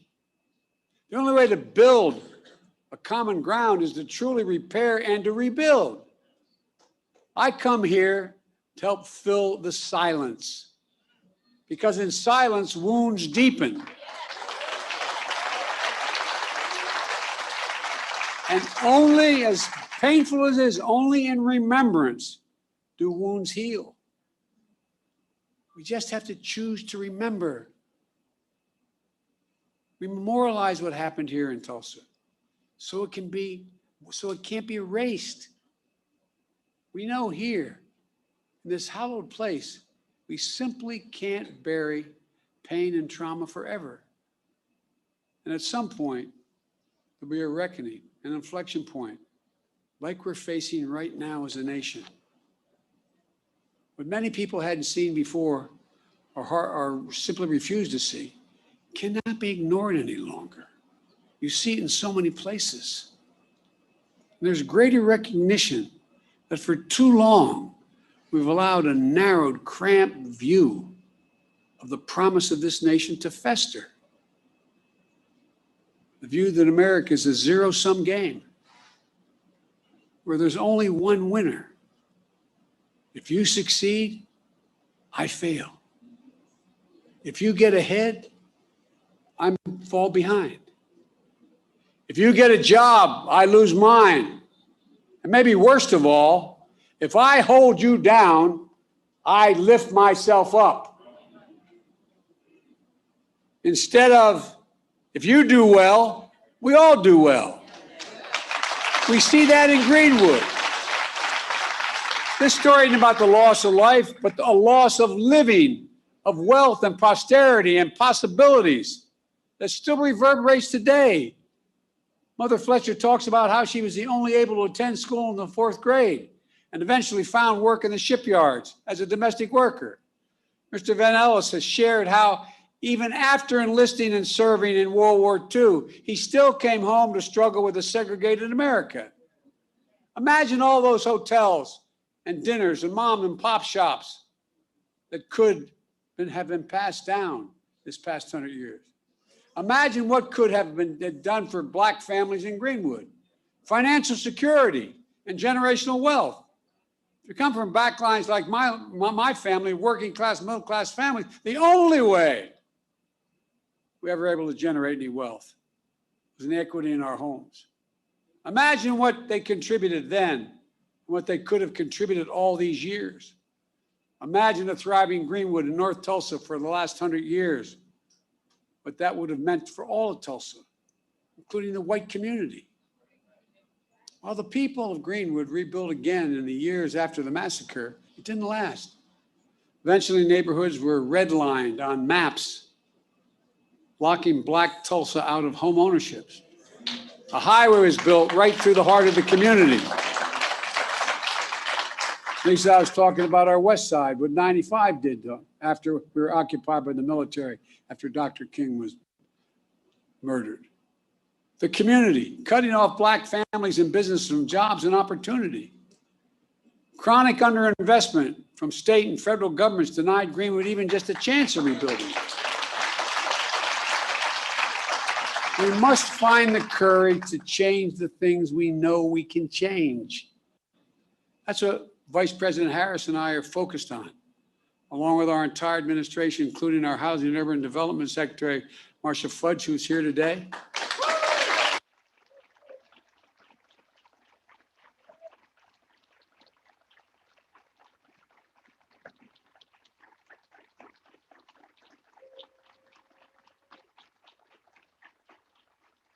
Because today we're announcing 2 expanded efforts targeted toward Black wealth creation that will also help the entire community.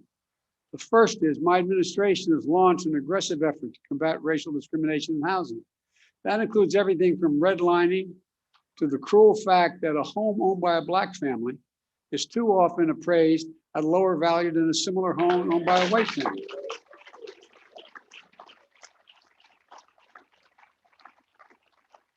And I might add, and I need help if you haven't answered this one, I can't figure this one out, Congressman Horstman. But if you live in a black community and there's another one on the other side of the highway, it's a white community, it's built by the same builder, and you have a better driving record than the guy with the same car in the white community, you're getting paid more for your auto insurance.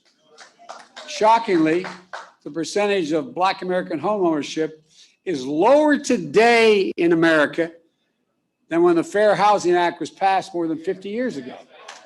Lower today. That's wrong. And we're committed to changing that. Just imagine if instead of denying millions of Americans the ability to own their own home and build generational wealth, we made it possible for them to buy a home and build equity into that home and provide for their families. Second, small businesses are the engines of our economy and the glue of our communities. As president, my administration oversees hundreds of billions of dollars in federal contracts for everything from refurbishing decks of aircraft carriers to installing railings in federal buildings to professional services. We have a thing called, I won't go into it all, but there's not enough time now, but I'm determined to use every taxpayer's dollar that is assigned to me to spend going to American companies and American workers to build American products. And as part of that, I'm going to increase the share of the dollars the federal government spends to small disadvantaged businesses, including black and brown small businesses. Right now it calls for 10%. I'm going to move that to 15% of every dollar spent will be spent on that. I have the authority to do that. Just imagine, instead of denying millions of entrepreneurs the ability to access capital and contracting, we made it possible to take their dreams to the marketplace to create jobs and invest in our communities. The data shows young black entrepreneurs are just as capable of succeeding given the chance as white entrepreneurs are. But they don't have lawyers, they don't have accountants, but they have great ideas. Does anyone doubt this whole nation would be better off from the investments those people make? And I promise you, that's why I set up this National Small Business Administration that's much broader, because they're going to get those loans. Instead of consigning millions of American children to under-resourced schools, let's give each and every child 3 and 4 years old access to school, not daycare, school.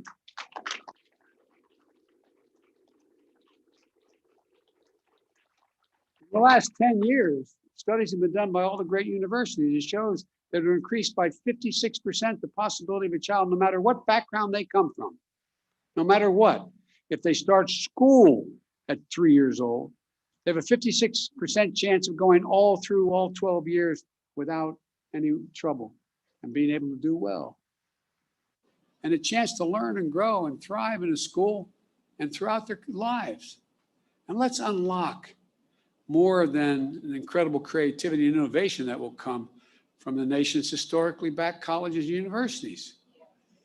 I have a $5 billion a year program giving them the resources to invest in research centers and laboratories in high demand fields to compete for good paying jobs in industries of the future like cybersecurity. The reason why they don't, their students are equally able to learn as well and get the good paying jobs that start at 90 and 100,000 bucks, but they don't have the money to provide and build those laboratories. So guess what? They're going to get the money to build those laboratories. So instead of just talking about infrastructure, let's get about the business of actually rebuilding roads and highways, filling the sidewalks and cracks, installing streetlights and high-speed internet, creating space to live and work and play safely.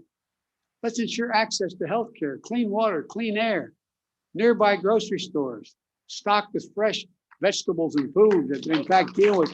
I mean, these are all things we can do. Does anyone doubt this whole nation will be better off with these investments? The rich will be just as well off, the middle class will do better, and everybody will do better. It's about good paying jobs, financial stability, being able to build some generational wealth. It's about economic growth for country and outcompeting the rest of the world, which is now outcompeting us. But just as fundamental as any of these investments I've discussed, is maybe the most fundamental. The right to vote. The right to vote.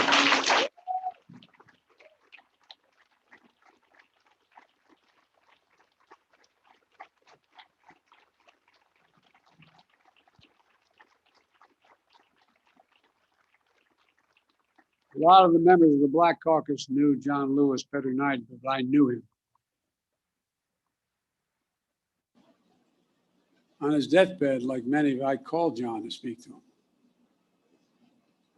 Rev, all John wanted to do is talk about how I was doing.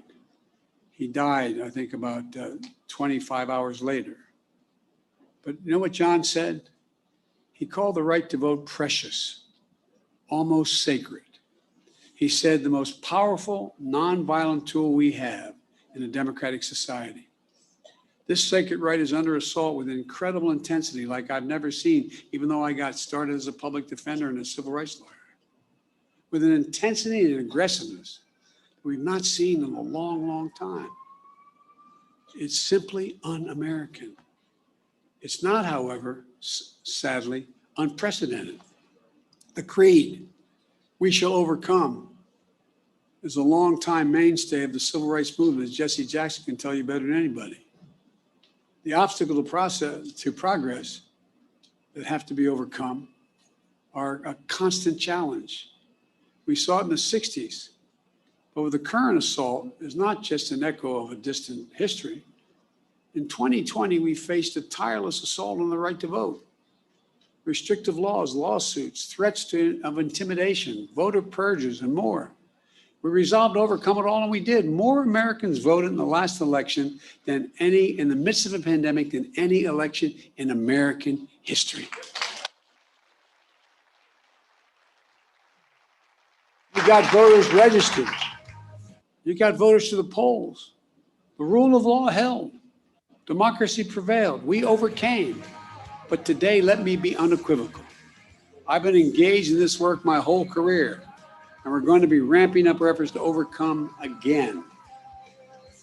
You've been listening to President Joe Biden. This is the Devil's Advocates Radio Show. We'll take a quick break. We'll come back. Phone lines open, 844-967-2789.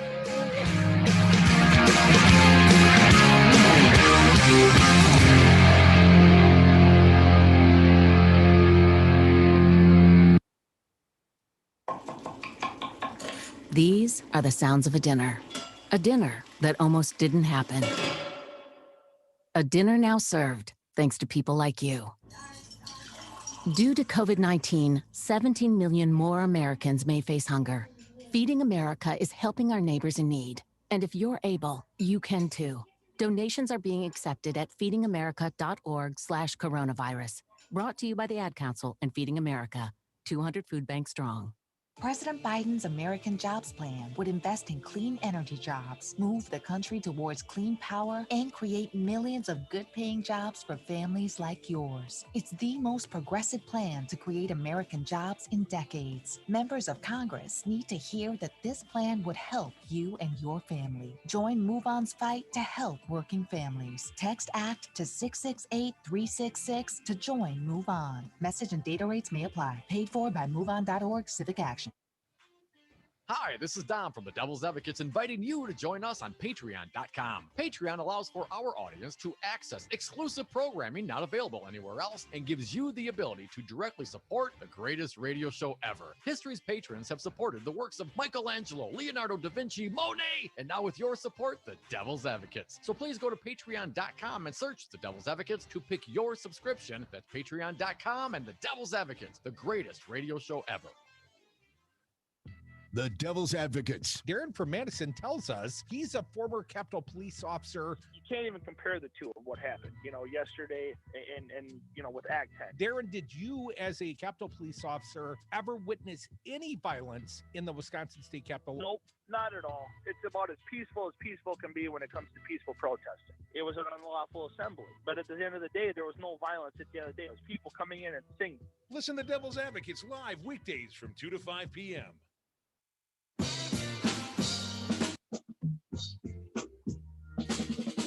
The Devil's Advocates, radio for the 99%. And we are back. Thank you for listening to the Devil's Advocates radio show. Phone lines open for you. Talk or text at 844-967-2789. Dominic just played some sound of President Joe Biden addressing the nation from Tulsa, Oklahoma. Found sort of a nice accompanying piece. Jennifer Rubin at the Washington Post, her opinion piece headlined, "Why Biden is right to go to Tulsa and why the GOP won't listen." Hopefully the audience will keep listening, Dom. On one hand, it is remarkable that President Biden is the first president to go to Tulsa to commemorate the 1921 massacre of Black people and the destruction of the city's prosperous Black commercial district. Then again, considering that virtually no adult in America learned about Tulsa in the public schools, it is not shocking that the pogrom that killed approximately 300 people and wiped out a community's accumulated wealth would have been largely ignored for 100 years. It could not be a more timely visit. Republicans who cannot define critical race theory nevertheless insist it's bad and don't want it taught in schools. As a New York Times reports, across the country, Republican-led legislatures have passed bills recently to ban or limit schools from teaching that racism is infused in American institutions. It has become increasingly evident why the right wants to excise part of our history. White people dread being confronted with evidence that racism is interwoven into our collective experience. Such a historical retelling undermines the notion that if Black Americans and others simply tried harder, they would erase gaps in wealth, health, longevity, housing, education, and almost every other facet of American life.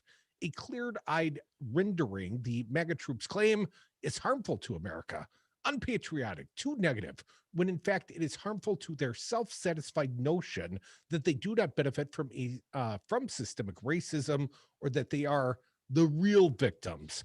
It is this purely political context, accurate historical education throws a harsh spotlight on Republicans' ongoing efforts to suppress Black political power through voter suppression laws. There's a straight line that runs from post-Reconstruction Jim Crow to Tulsa to the avalanche of anti-voting legislation now sweeping through Republican-controlled states. Erasing history is an effective means of casting anyone who protest against the status quo as radical, extreme, and threatening. It also makes preserving the status quo, dressed up as our way of life, an existential message for Republicans. Justice becomes subversive. In defense of the system that produced injustice takes on the aura of a religious mission, Dom. Doesn't it, though, Crudy? Biden, however, is unwilling to let bygones be bygones. He has the temerity to insist we address the consequences of racism. The Post reports as part of his visit to Tulsa, the president will offer a raft of policies intended to bolster home ownership and help minority small businesses and entrepreneurs. His economic agenda already includes $100 billion in federal contracts for disadvantaged businesses, $10 billion in infrastructure intended to be used to reclaim vacant storefronts and buildings and provide low-cost office space for community services, and $15 billion in transportation infrastructure for marginalized neighborhoods. In addition, Biden wants to heighten enforcement of anti-discrimination law in housing to increase Black home ownership. This was a subject that the 45th president raged about on the campaign trail, often specifically claiming that Democratic New Jersey Senator Cory Booker, an African-American, would be coming to transform suburban neighborhoods if Biden were elected.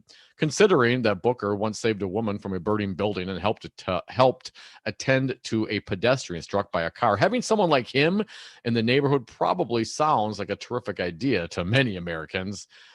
Finally, Crudy, if one is ignorant of the intentional deprivation of economic opportunities to Black people, both by stunning events such as Tulsa and the mundane operation of public housing, criminal justice, and other laws, then Biden's agenda might seem unfair, quote unquote, to white people or even racially biased.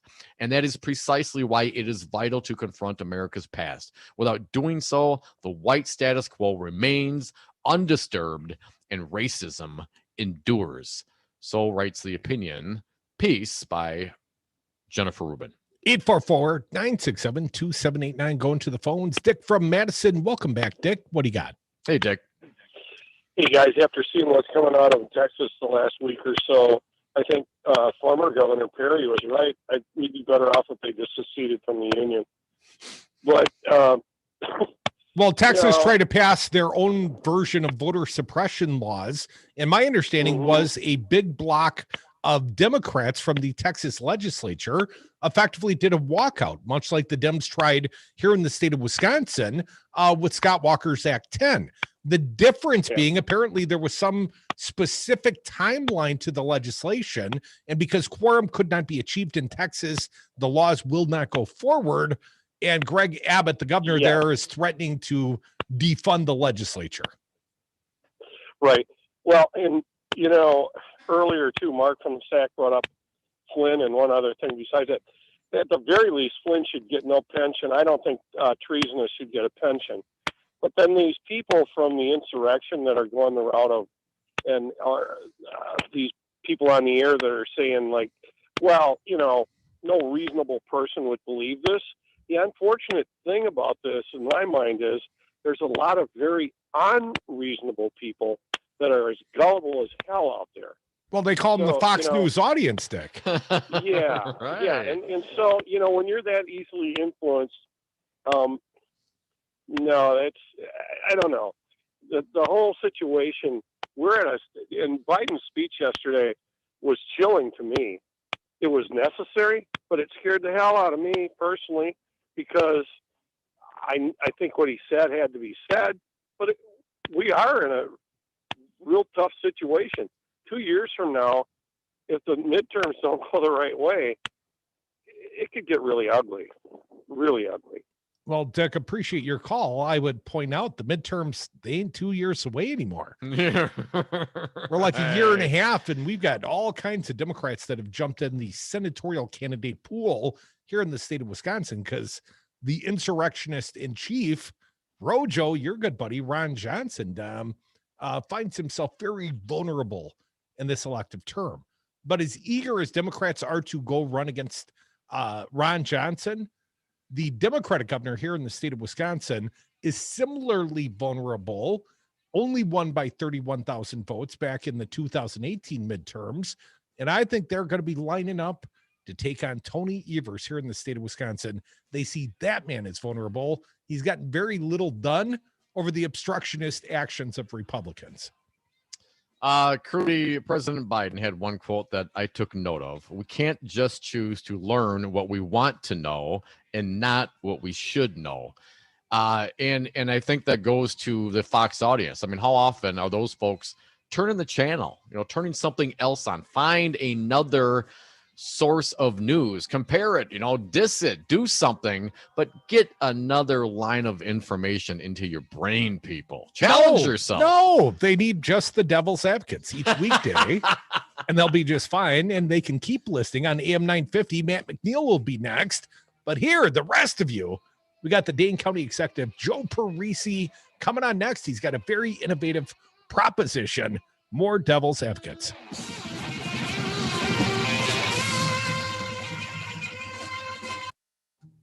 Hey folks, Stephanie Miller here. As an enlightened progressive, you know how important it is to do business in accordance with your politics. That's why Solidarity Realty is my favorite real estate firm in Madison. Solidarity Realty is a local independent realty company that lives their values. They provide outstanding expertise and protect your best interests while building community and promoting sustainability and diversity. Vive la resistance! Find them today at solidarityrealty.com. And don't forget, tell them Stephanie Miller sent you. Make some room on your home screen for the greatest radio app ever. Check out the Devil Radio app in the Apple and Google Play stores today and stream the greatest radio station ever wherever you go. The Devil Radio app, streaming 24/7 right from your smartphone. Madison, you say what? Each weeknight from 5 to 6, don't miss out on a single day of the Earl Ingram Show right here on Devil Radio 92.7 FM, 1580 AM. You are listening to WTTN Columbus, W224EG Madison, always streaming at doubleradio927.com. I'm Ed Donahue in Tulsa, Oklahoma. President Biden says the country cannot forget what happened there 100 years ago. That's why we're here, to shine a light, to make sure America knows the story in full.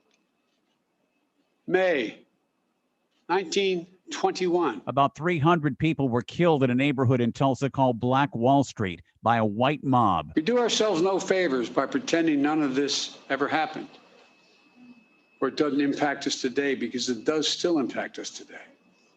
We can't just choose to learn what we want to know. President points out there were not only no arrests in 1921, but no count of the people killed. I come here to help fill the silence, because in silence, wounds deepen. The president announced new measures to help narrow the wealth gap between blacks and whites and reinvest in underserved communities.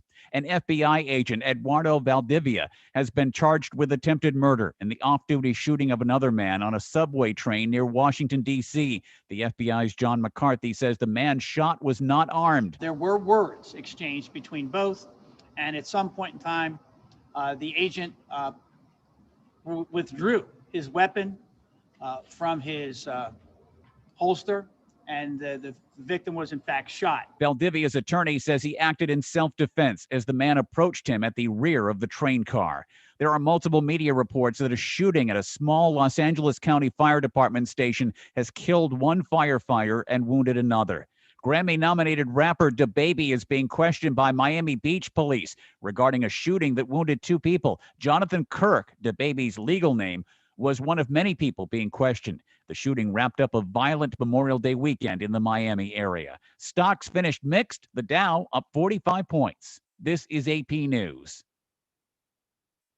Guys, you know that new Untucked shirt you've been eyeing? Well, you can save 25% on everything in stores and online with Untucked's annual Memorial Day event going on now. Untucked shirts are made to be worn untucked, so you can feel comfortable and look sharp all day. They're the only styles you need this summer. Untucked's Memorial Day sale is the time to save on bestsellers like wrinkle-resistant linen and cool short-sleeve styles to help beat the heat. Just visit untucked.com or any of Untucked's 80-plus stores to save 25%. Untucked, shirts designed to be worn untucked.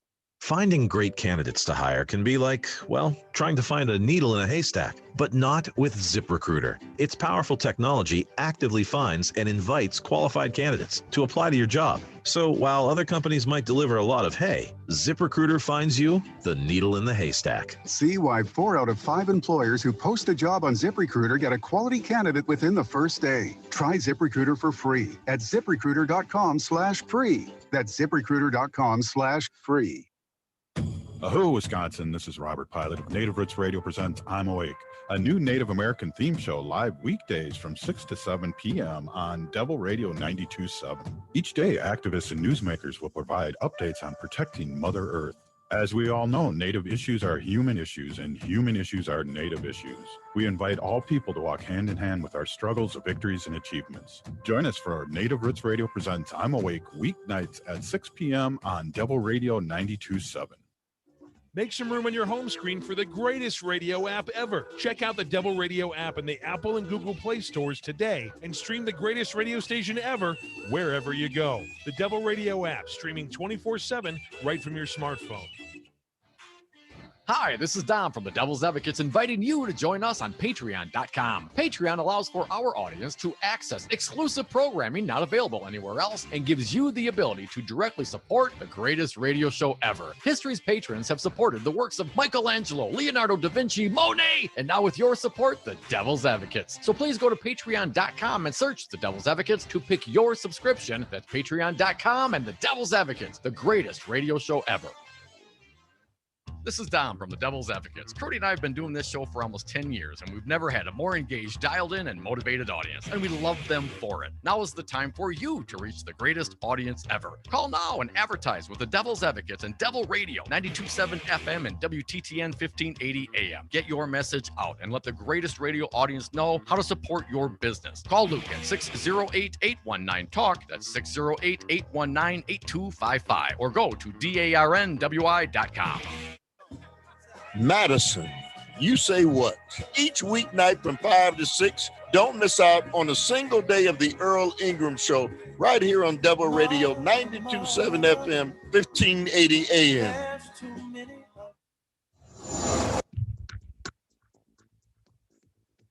For Devil Radio 92.7 FM and WTTN 1580 AM, I'm Luke Mathers with your headlines for Tuesday, June 1st.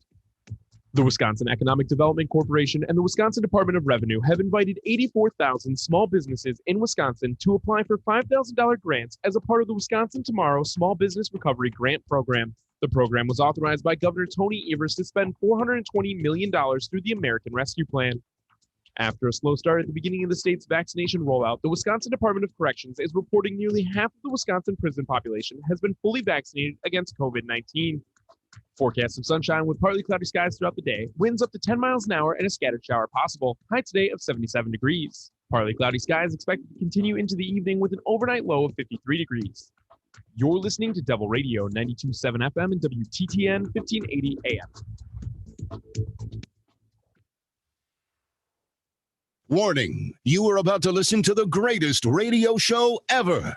And due to contractual obligations and to shield our airwaves' corporate licensees from any semblance of liability, responsibility, and gullibility, we must tell you the views represented on this show are not necessarily those of this station or its management. This radio show contains differing points of view on current political topics, and due to the nature of its contents, it should be heard by everyone.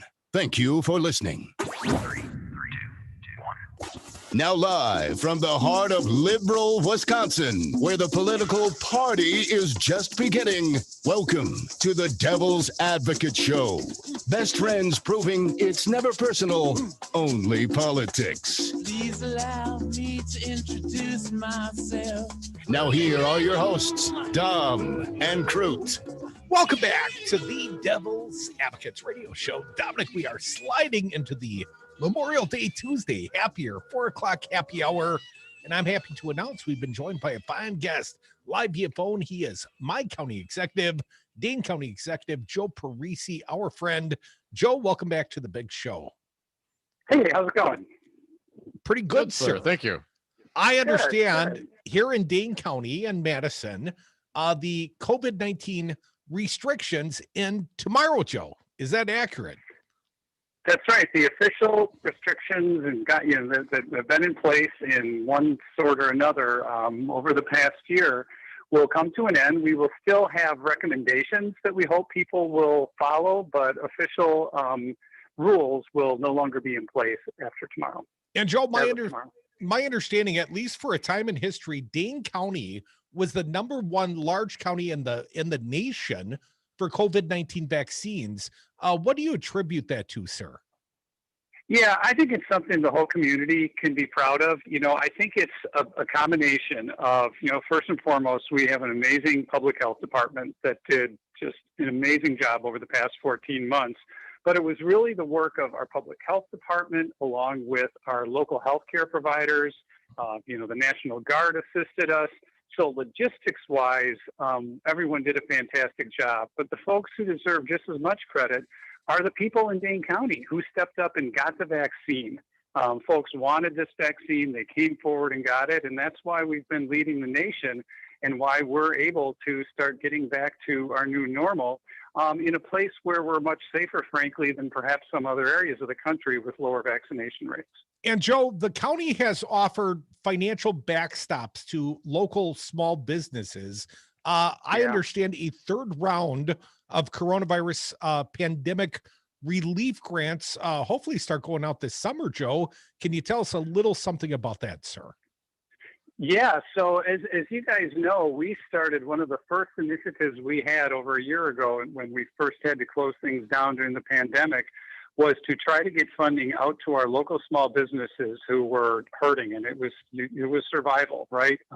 People were, losing their jobs. They had to close shop. So we started with using county dollars to get that out there to help folks. And then over a year ago, when the first federal dollars came through, one of our first programs of many was to get money out the door to our local small businesses. And, fortunately, and I'll give thanks to Congressman Mcgann and Senator Baldwin for the latest round of federal dollars that passed and is coming our way, we're able to offer another round. And so when all is said and done, we will have been able to put $29 million out into our local small businesses to help keep them afloat, keep their employees on board, and survive the worst of the pandemic. Folks, you are listening to the Devil's Advocates radio show. Dane County Executive Joe Parisi joins us live via phone. Joe, I read in the local paper here, you got something of an innovative plan. And Dane County is a big employer in its own regard. My understanding, about 2,400 employees. And Joe, why don't you tell them the plan? I don't want to steal your thunder, sir. Yeah, sure. That's fine. So, as we all learned during the pandemic, there are folks who are able to telecommute, in jobs that are able to be done by telecommuting at least part of the time that we didn't realize we could do before. Now, there are a lot of folks who still are going to have to show up for work. Certain jobs, you just have to be there in person. But what we found in Dane County is we were able to keep the ship running and actually do what we usually do, plus about twice the work dealing with the pandemic, with a large portion of our staff working remotely. So what we're looking at right now is figuring out how many folks we can keep working remotely, at least for a few days a week. And as we do that, we estimate there are between 650 and maybe 950 employees who we think will be able to telecommute at least 3 days a week. And in addition to Dane County government, we're encouraging other local employees to take a hard look at this themselves, because the beauty of this is a way to seriously reduce CO2 emissions and greenhouse gas emissions by really not changing anything we've been doing for the last year. It's not like we have to put a new program into place. This is what so many of us have been doing. So what we're asking employers to do is see how much of this you can continue, because we can make a serious dent in greenhouse gas emissions. We can improve the quality of life for a lot of our workforce. We can attract and keep workers who want to work remotely, because how many people are going to look back at the end of their lives and wish they would have spent more time sitting on the belt line. So we're moving forward with this. We're putting a sharp edge on it and digging into the numbers. And we think this will be a fantastic boost to our greenhouse gas reduction goals.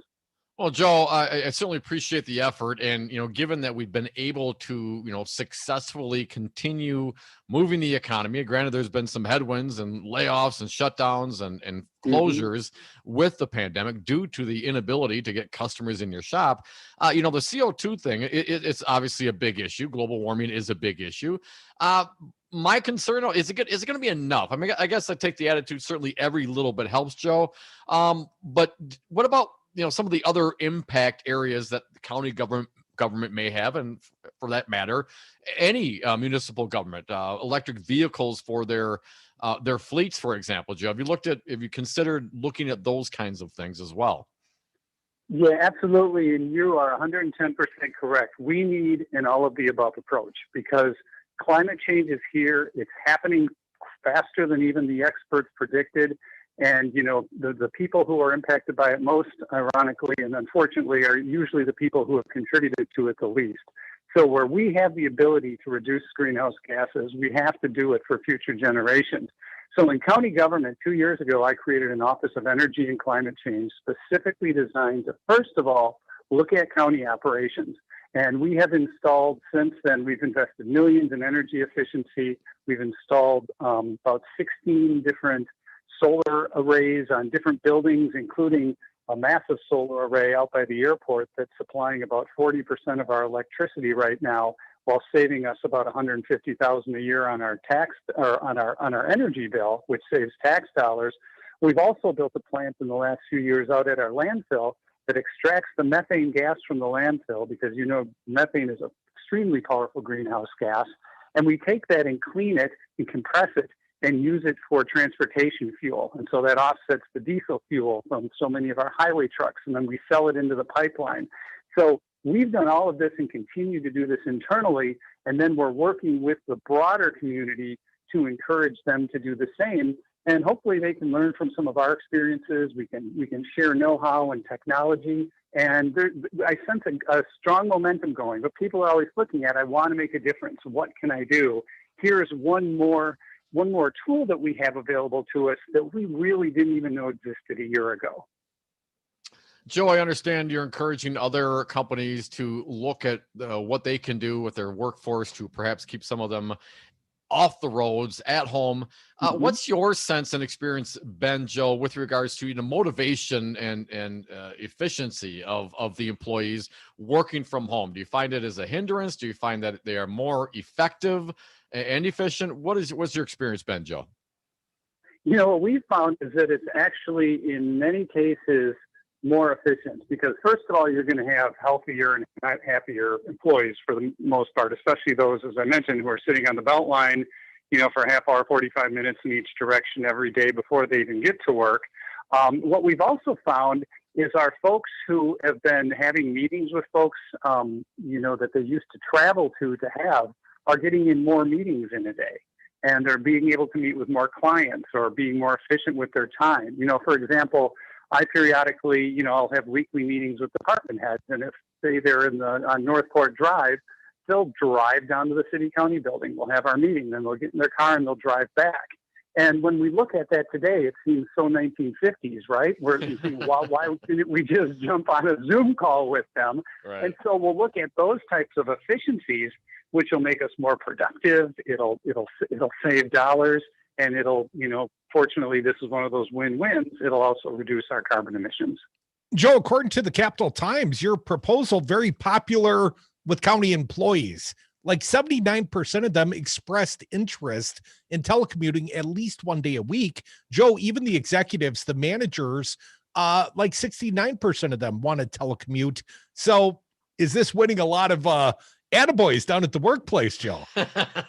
Well, people who have done this and done it successfully now are saying, why not? And I think that's a really good question. Why not? And again, there will be positions that can't, whether it's in county government or the private sector, that can't telecommute because of the nature of the work. But when we look at what a competitive job market it is right now, and you look at a lot of the tech companies in Dane County, where it's difficult, those employees are in high demand. Most of those employees are going to be much more likely to want to work at a company that allows them to, at least part of the time, work remotely. Joe, can you quantify how much savings, be it in miles or gas saved, how much you hope to save by having Dane County employees telecommute, at least in part?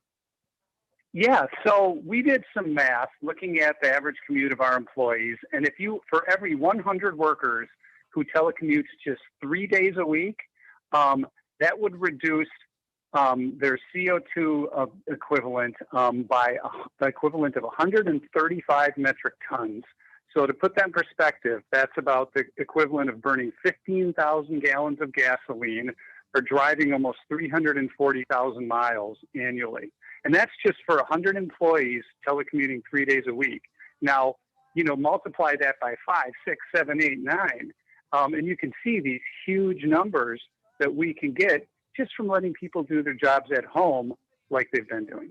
Dane County Executive Joe Parisi, we hate doing math on the radio, so we appreciate you coming around and doing it for us. Very innovative plan, Joe. Thanks for sharing with the audience. Yeah, thanks for having me. Good to talk to you guys. Thank you, sir. We'll talk soon. Have a great summer, Joe. Party's coming up. All right. We'll invite you. Take care. You can't come now. You can't telecommute to the parties, Joe. You got to show up in person. More Devil's Advocates. We'll be right back. Hi, this is Brad from Zero Res. If you need someone to help with your carpet cleaning, business or residence, please give us a call. We have the best system available and an amazing team of friendly technicians. Call us at 848-9000 or schedule online at zeroresmadison.com. President Biden's American Jobs Plan would invest in clean energy jobs, move the country towards clean power, and create millions of good-paying jobs for families like yours. It's the most progressive plan to create American jobs in decades. Members of Congress need to hear that this plan would help you and your family. Join Move On's fight to help working families. Text ACT to 668-366 to join Move On. Message and data rates may apply. Paid for by MoveOn.org Civic Action. This is Dom from the Devil's Advocates, inviting all our patrons to join us for an exclusive live broadcast at one of Hawk's finer neighborhood bars, the Jade Monkey Cocktail Lounge, located at 217 Cottage Grove Road in Madison on Tuesday, June 15th. Seating is limited, so please go to patreon.com, search for the Devil's Advocates, the greatest radio show ever, and sign up to be a patron. Join us June 15th, 2 to 5 p.m. at the Jade Monkey in Madison for a live broadcast. Then stick around for the political party, open to the public, 5 to 7 p.m. See you then.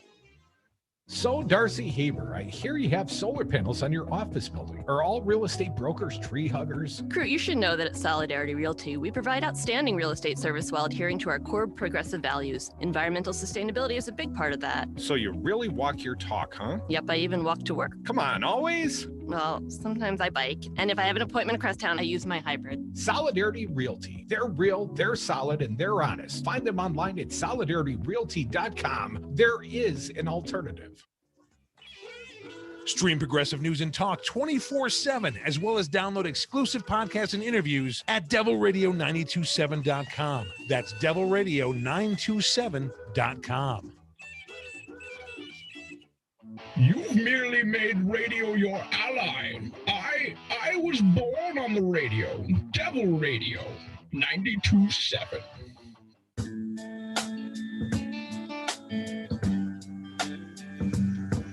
When they go low, we get high. Dom and Krutz are the Devil's Advocates. And we are back from the 420 break. Thank you so much for listening to the Devil's Advocates radio show. You can always join us on the phones, 844-967-2789. Dominic, appreciate mathematician and Dane County Executive Joe Parisi coming round. Joe, I like your plan. But if you want to come to the party, no virtual trips. We've been telling people about it. Dom, we got another big party coming up June 15th. That is a Tuesday. We're going to one of Hawk's finer neighborhood bars, the Jade Monkey, that funky monkey. And while we are trying to limit the number of people in attendance during the actual live show, so we can accommodate on the deck, post-show, all bets are off, man. It is the wild, wild west. As long as you're vaccinated, come on down and party with the Devil's Advocates. A reception from like 5 to 7 or whatever. We'll see, you know. Now, we had a party last Thursday night at Johnny's Lounge in Beaver Dam, and the weather didn't cooperate. We moved it inside, but we had a hell of a good time, Dom. And that was a fairly well-attended party considering it was in Trump country. And I think a good time was had by all or most, certainly by the co-panelists. Well, the hosts sure had fun, so that means it was a good party. Also, what? Crudy heading up to Custer near Stevens Point over the weekend. Was that only Saturday? That was just a couple of short days ago when we were partying with the Minocqua Brewing Company proprietor, Kirk Bankstead. And what a party that was as well. And he's got some more parties going on. That was a well-attended party. Yeah, that was. And no offense to our party people. Well, we didn't have any live music. It was just us. Or free beer going on. Right? You had to buy the beer at our party. But shot in the beer. It was a lot of fun. We'll have more parties coming up as the summer rolls on. So make sure you stay tuned. Check in with us. Check in with the Facebook page. Make sure you attend as many of these events as you possibly can. Well, there's another inoculation emancipation party, my understanding. It will be at Funk's Pub in Fitchburg on June 12th. A big day on the calendar for this panel, Dom. I'm going to try to sneak down to Funk's Pub in Fitchburg on my birthday, June 12th. I have other party and events, as do you, Dom. lots of partying to catch up on. But I think I'm going to try to do it similarly to what we did this past Saturday. And you and I were we were the host or the guest, more accurately, on the Kirk show, man. We were just showing up talking. He had to lead it. Up North podcast. We did it live from the Northwoods, or at least Stevens Point, Custer area. And that party was attended by hundreds, Dom. And I'm looking for at least that sort of turnout at the Jade Monkey on the 15th and at Funk's Pub in Fitchburg on the 12th. That's Kirk's party. But I'll try to attend. And we will be doing some live check-ins that day. And more big news today, Dom, from the Minocqua Brewing Company. There's a new beer, Beaver's Ale. Nice. Have you seen it? Tony, I did not see. Driving, he's behind the wheel because, he's steering the ship, if you will. the Badger Bounce Back Better plan. And Tony's got his mask on because the governor tends to wear his mask. No tie, no sport coat, but a typical Tony blue shirt. But he's driving, and there's the skyline. You can see the Capitol in the background. And it's called Evers Ale. And it said, made with science. Oh, hard for me to read this. Bear with me. Made with science in a steady hand. And it's a pale ale, Dom. Seems fitting for Tony. 5% alcohol by volume. But a lovely can, and it's, a personification of the governor in a beer form. I'd be honored. We did have a Biden beer when we were up by Kirk in Custer, right? That was a tasty beer. I really thought he liked was that giving away beer. the Bernie beers. No, I think we had Biden, though. The Bernie Brew. That was a milk stout. We definitely did not have a milk stout. Well, anyways, my understanding, and I'm going to have to pin Kirk down on this, but we just may be serving some Evers Ale at the big party on the deck June 15th down at the Jade Monkey, that funky monkey. So that'll be a reception worth attending, Dom. Well, we also did bring up with him on Saturday. I believe it may have been a caller. Someone else brought it, the idea. Double Advocates beer. A red ale. It was brought up. Yeah, I mean, that's a great idea, Kirk. Let's get on that, man. Well, we'll have to remind Kirk of his obligation to the panelists. Once you've been guest once, you need your own beer. It's customary, Kirk. I don't know if you know, it's Wisconsin nice, but we're looking for our own beer. I bet we could sell the what out of some Devil Advocates beer, Dom. We did so well with the mustard. I forgot about the mustard. So yes, thank you, Kirk. Monaco Brewing Company. Make sure you check out their sites for their parties as well. Another one coming up on June 12th. It was a lot of fun. It was crazy. He was actually had to go scrounge around looking for beer. There were so many people there. It was so much fun. It was fun. And it was a party, and it was a fully vaccinated party. Dom, and I got to tell you, I got a red X on my hand. And how you get the red X is you prove that you're fully vaccinated. The mark of the beast. That was the precursor for attendance of the big party. You got to be vaccinated, or you could get vaccinated and get a free beer at the party. Right there, the J&J one shot and done. But it was all about getting vaccinated. And I went to a camper party later over the course of the weekend, and I had a guy that was not happy at all that they could require vaccinations. I'm like, it's a private party, man. You can require whatever you want. You can't come if we don't want you. You got to smoke cannabis. You got to listen to Rasta music. You got to be down for rock and roll. You got to buy a red Solo cup, right? Right. Can't we set the parameters of our private party, fella? So this guy was not okay that it was a vaccination required party because he said he had spoken to his doctor, and his doctor said, well, if you don't feel comfortable getting the vaccination, you shouldn't do it. And I'm thinking, is that what the doctor said? Or is that what you heard? Right. Come back with us. We want to hear from you. Dial us up, 844-967-2789. It's the Devil's Advocates. Every show is a political party.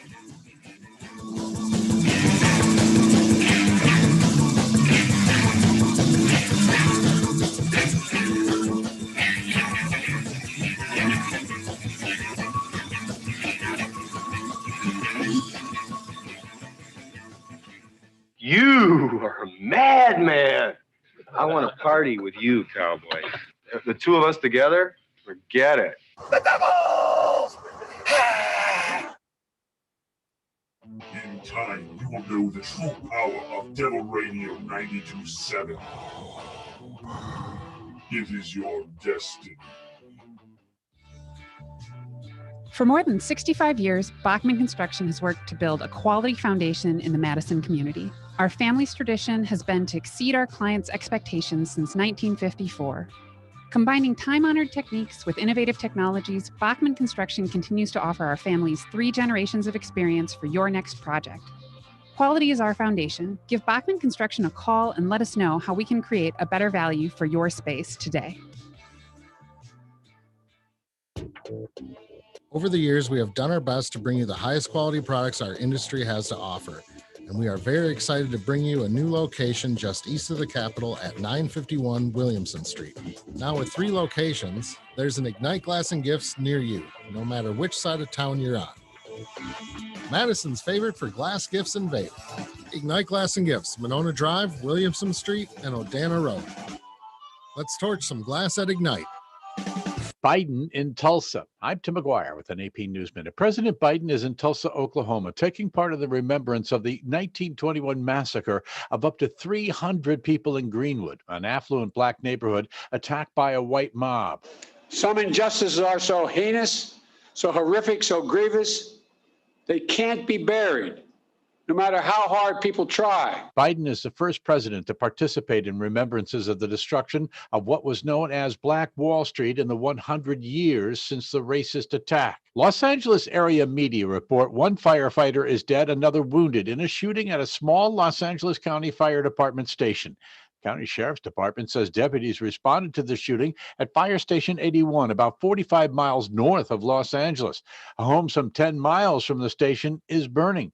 Media outlets report a body is visible outside the home and may be the shooter. I'm Tim McGuire. Guys, you know that new Untucked shirt you've been eyeing? Well, you can save 25% on everything in stores and online with Untucked's annual Memorial Day event going on now. Untucked shirts are made to be worn untucked, so you can feel comfortable and look sharp all day. They're the only styles you need this summer. Untucked's Memorial Day sale is the time to save on bestsellers like wrinkle-resistant linen and cool short-sleeve styles to help beat the heat. Just visit untucked.com or any of Untucked's 80-plus stores to save 25%. Untucked, shirts designed to be worn untucked.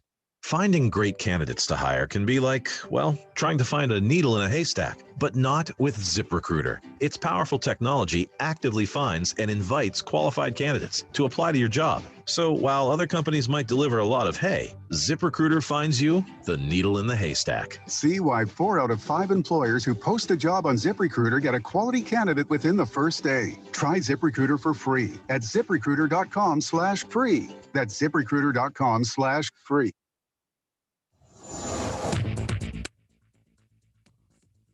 For Devil Radio, 92.7 FM and WTTN 1580 AM, I'm Luke Mathers with your headlines for Tuesday, June 1st.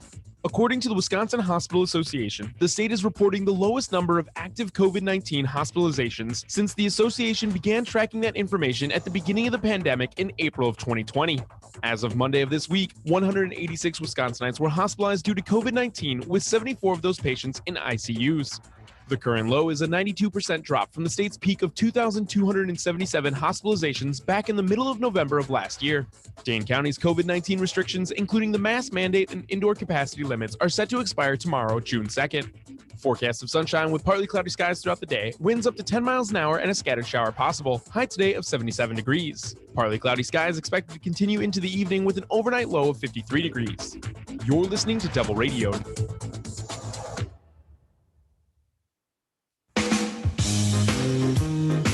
Women want them, men want to be them. Tom and Crute are the Devil's Advocates. Welcome back to the Devil's Advocates radio show, the Evers Ale. It's official. They've been keeping the secret. I knew it was coming, Dom. Kirk sort of let the secret out of the bag. They were still getting, signing off on the governor's office on the artwork and such. A lot of boxes to be checked before you can put the governor's image on a beer can. And I saw it described as a progressive beer. And I think that's probably accurate. Michael Johnson, our friend from the Boys and Girls Club of Dane County, put up a picture and said, progressive beer, is there a conservative alternative? And I'm like, yeah, lots of them. Budweiser, Natty Ice, Old Milwaukee, PBR perhaps. Watch your tongue. PBR is not a conservative beer. No. It's got a twist off cap. PBR me ASAP, man. Come on. Conservatives? I just want to say that they drink Budweiser. I know that for sure. That and the Bud Light. They may consume the Budweiser and they may consume the Miller Lite and all the Coors and everything. And they may seem to be owned by right-wing people like the Bush family and things like that. But guess what? They're all umbrella. They're all European owned. PBR is one of the last American made of that group of session beers. They used to have the world's largest 6-pack in lacrosse, Tom. I always figured if everything hits the fan in this world, we can still go drink beer and lacrosse for at least a few more months. World's largest six-pack, man. I was doing a lot of abs back in college. Yeah, you're not the so world's largest something. 844-967-2789. Wisco Paul, our pal. Welcome back, Paul. What do you got for us? Hey, Paul. Hey, good afternoon, Devils. Thanks for taking my call as always.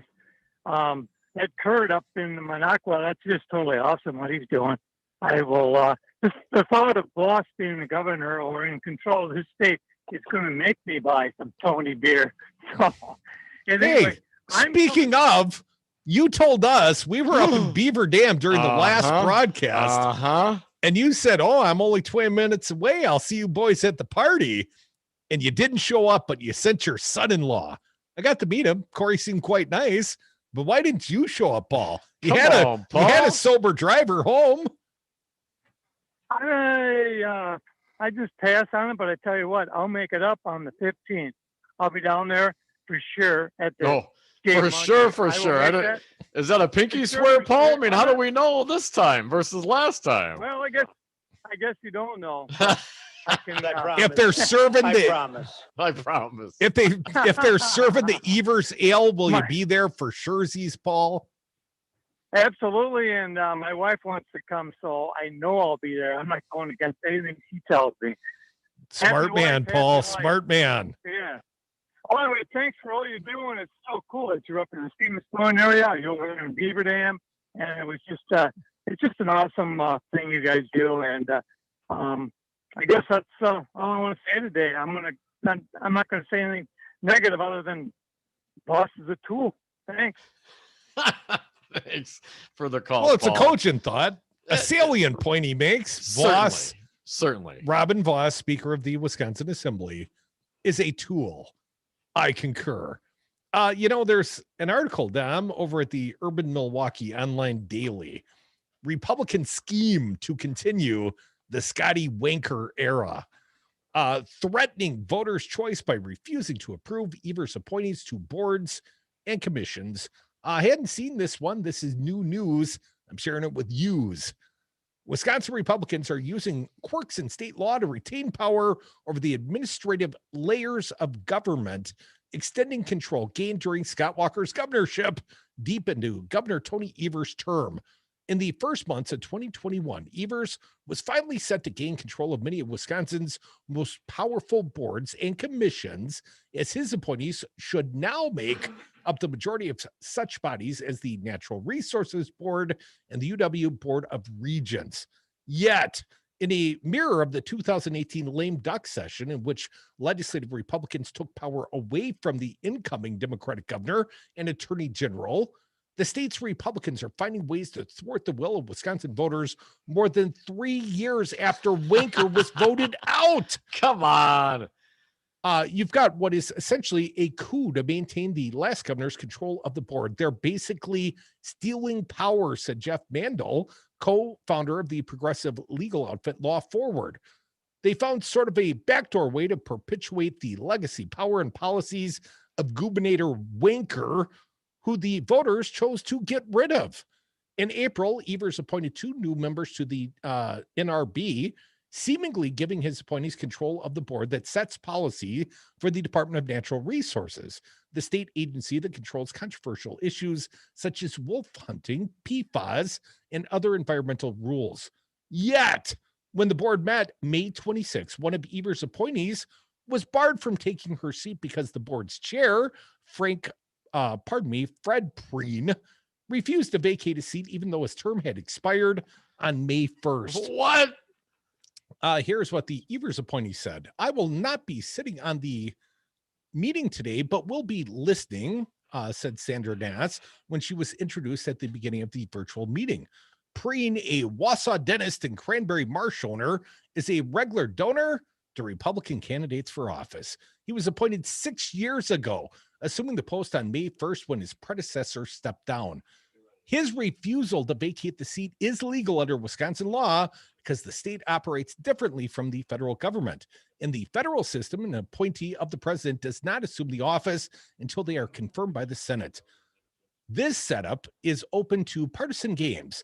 The nomination of Merrick Garland to the U.S. Supreme Court is one example, but Wisconsin's system is built to head off this problem and allow nominees to assume their post prior to Senate confirmation. This made sense, Mandel said, when the legislature met far less frequently.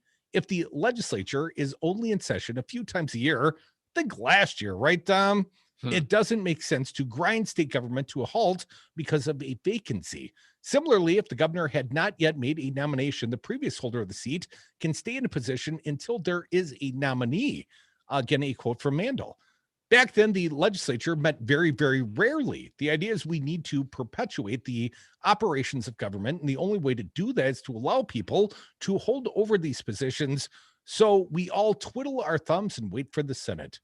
Preen is making a leap in legal logic that guides appointments to the state boards and commissions, according to Mandel. Instead of staying his seat until there is a new nominee to fill the role, he's staying in the seat even though there is a new nominee. I think it should offend people's sense of justice and fair play. They're taking advantage of the idea. If there's not another nominee, you can continue to serve. They're applying that where there is a nominee ready, it seems to me, this is not a question of partisanship. This is a question of basic good governance.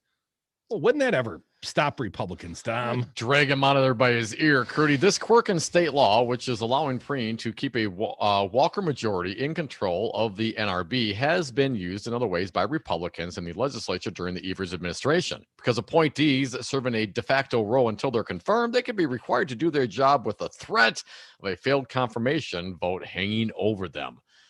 A quote from Matt Rothschild, executive director of the Wisconsin Democracy Campaigns. Republicans are still trying to do everything possible to tie Governor Evers' hands into multiple knots.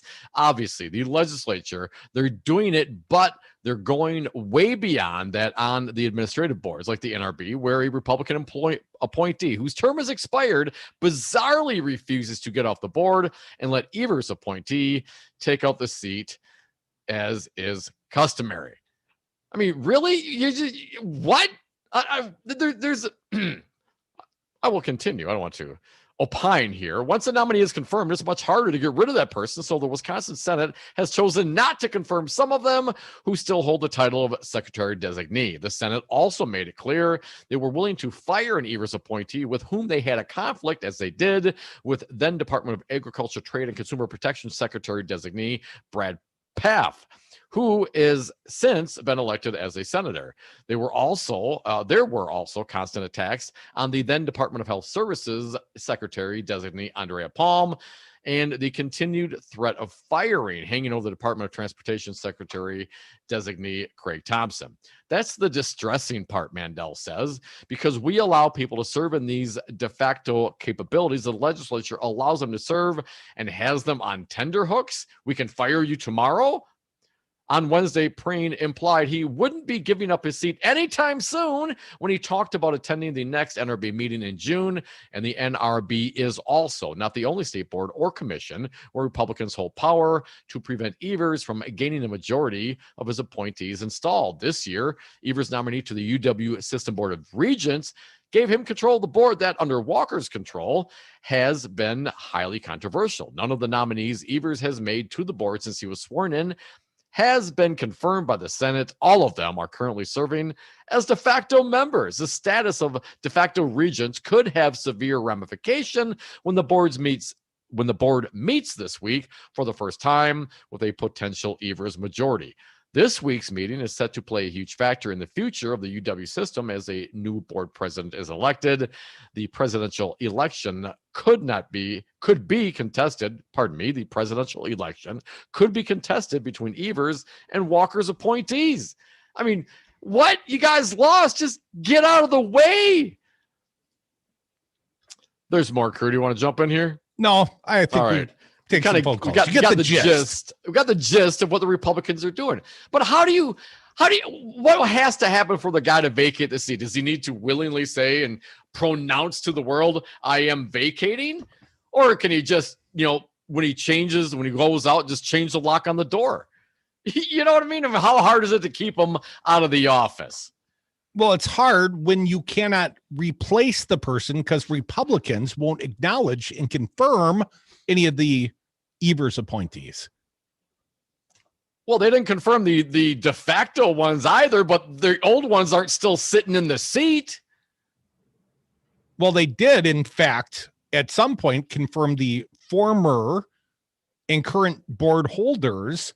They were confirmed, except for the de facto ones on the Board of Regents, which the Republicans will not confirm in all probability, which sets up the little stalemate when it comes time to pick the university president and perhaps even an athletic director. 844-967-2789. You know, they talk about IOTA, but a minority majority. I mean, this is total BS. Republicans. They're just better at the game. Don't hate the players. No, here's the game. You drag him up by his ear and you change the freaking locks. How about that? You have the meeting, you don't let him in the building. How about that? You want to play the game? Play the game. Come on. What a farce. Well, Andrea Palm has now been confirmed by the U.S. Senate, but never received that confirmation when she was heading up, here in the state of Wisconsin. Well, the Wisconsin State Senate, very, very prestigious. The U.S. Senate, less of a deliberative body. One of our favorite party girls on the phone, Profane Ronnie. Just saw you Thursday. Ronnie, hope you had a great weekend. Hey, Ronnie. Hey, guys. I am so happy that I was able to make it up there on Thursday to see you guys. I have missed the hell out of you guys. I mean, I listen to you every day, but, the anniversary parties at the Roman Coin and all of that, the Brady Street stuff. I was just so excited to drive 70 miles, Paul.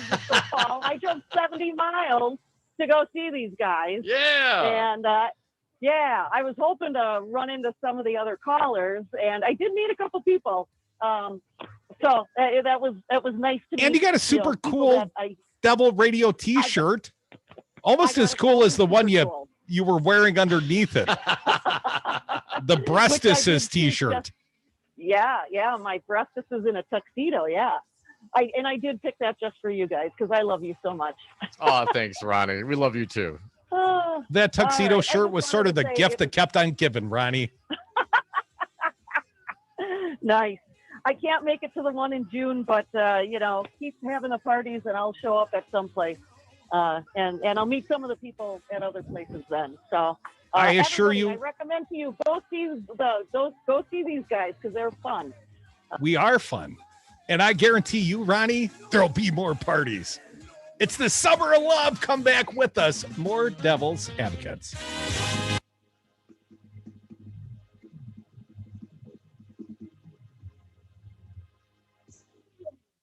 We're a party that believes in the American people, not the federal government. Why don't you stop talking for a while? I used to run track. Now go home and get your shine box. Hi, this is Brad from Zero Res. If you need someone to help with your carpet cleaning, business or residence, please give us a call. We have the best system available and an amazing team of friendly technicians. Call us at 848-9000 or schedule online at zeroresmadison.com. President Biden's American Jobs Plan would invest in clean energy jobs, move the country towards clean power, and create millions of good-paying jobs for families like yours. It's the most progressive plan to create American jobs in decades. Members of Congress need to hear that this plan would help you and your family. Join Move On's fight to help working families. Text ACT to 668-366 to join Move On. Message and data rates may apply. Paid for by MoveOn.org Civic Action. My name is Rocker, and this is my vodka. Rocker Vodka is distilled right here in Madison, made from corn and gluten-free. Find Rocker Vodka at Woodman's, Festival Foods, Trixie's Liquor, Star Liquor, Steve's Liquor, Willie Street Co-op, Total Wine, Vic Pierce, Miller's Market, Cambridge Cooler. Find more at rockervodka.com. It's yummy. Must be 21. Please drink responsibly. Hey folks, Patrick here from Pegasus Games, here to remind you that we're open for all your at-home gaming needs, both online at pegasusgames.com or in-store from noon to 6, with extended hours on Saturday and Sunday morning from 10 a.m. to noon for high-risk customers. From our new line of puzzles to pass the time, to the perfect board game to reconnect with family and friends. Walk-ins welcome or curbside pickup available over the phone or online at pegasusgames.com. Pegasus Games, home to games you never outgrow. Make some room on your home screen for the greatest radio app ever. Check out the Devil Radio app in the Apple and Google Play stores today and stream the greatest radio station ever wherever you go. The Devil Radio app, streaming 24/7 right from your smartphone. Stay informed with progressive news and talk on Devil Radio 92.7 FM and WTTN 1580 AM, Dane County's choice for essential radio.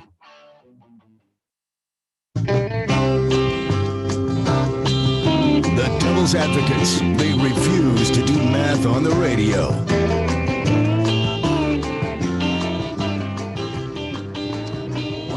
And we are back. Thank you for listening to the Devil's Advocates radio show. Last segment of the day. If you got something to say, pick up the phone, hit us up right now. Toll free, talk or text at 844-967-2789. Dominic, going to another one of our favorite party girls, Mona from Watertown. She was at the party.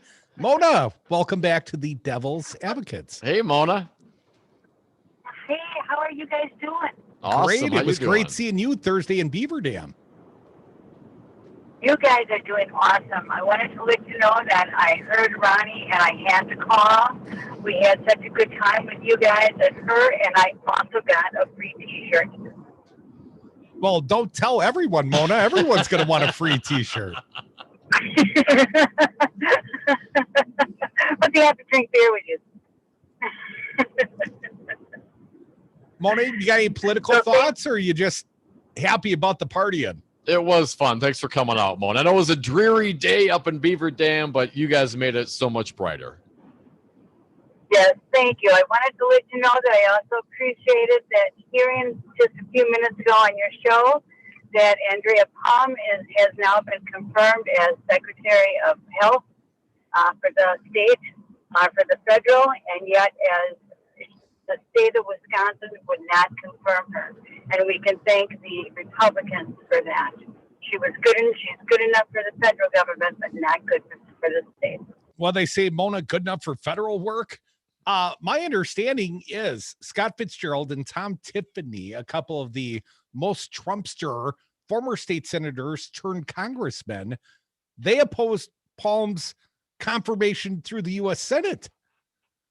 You know, at least they're consistent. It's so consistent very rare. D-bags. Yes. Thanks for your call, Mona, and the attendance. 844-967-2789. Be like L.A. Tom. Join the political party. How you doing, Tom? Hey, Tom. Hey, guys. First off, we the people are the government. Hell yeah. Let's never forget that. Joe Biden's on the right track with saying that. And I hope that all the people just start realizing it. Second, Republicans are horrible for business.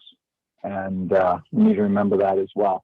I was wondering if you guys could, later on in this week or whatever, kind of a little bit of a request.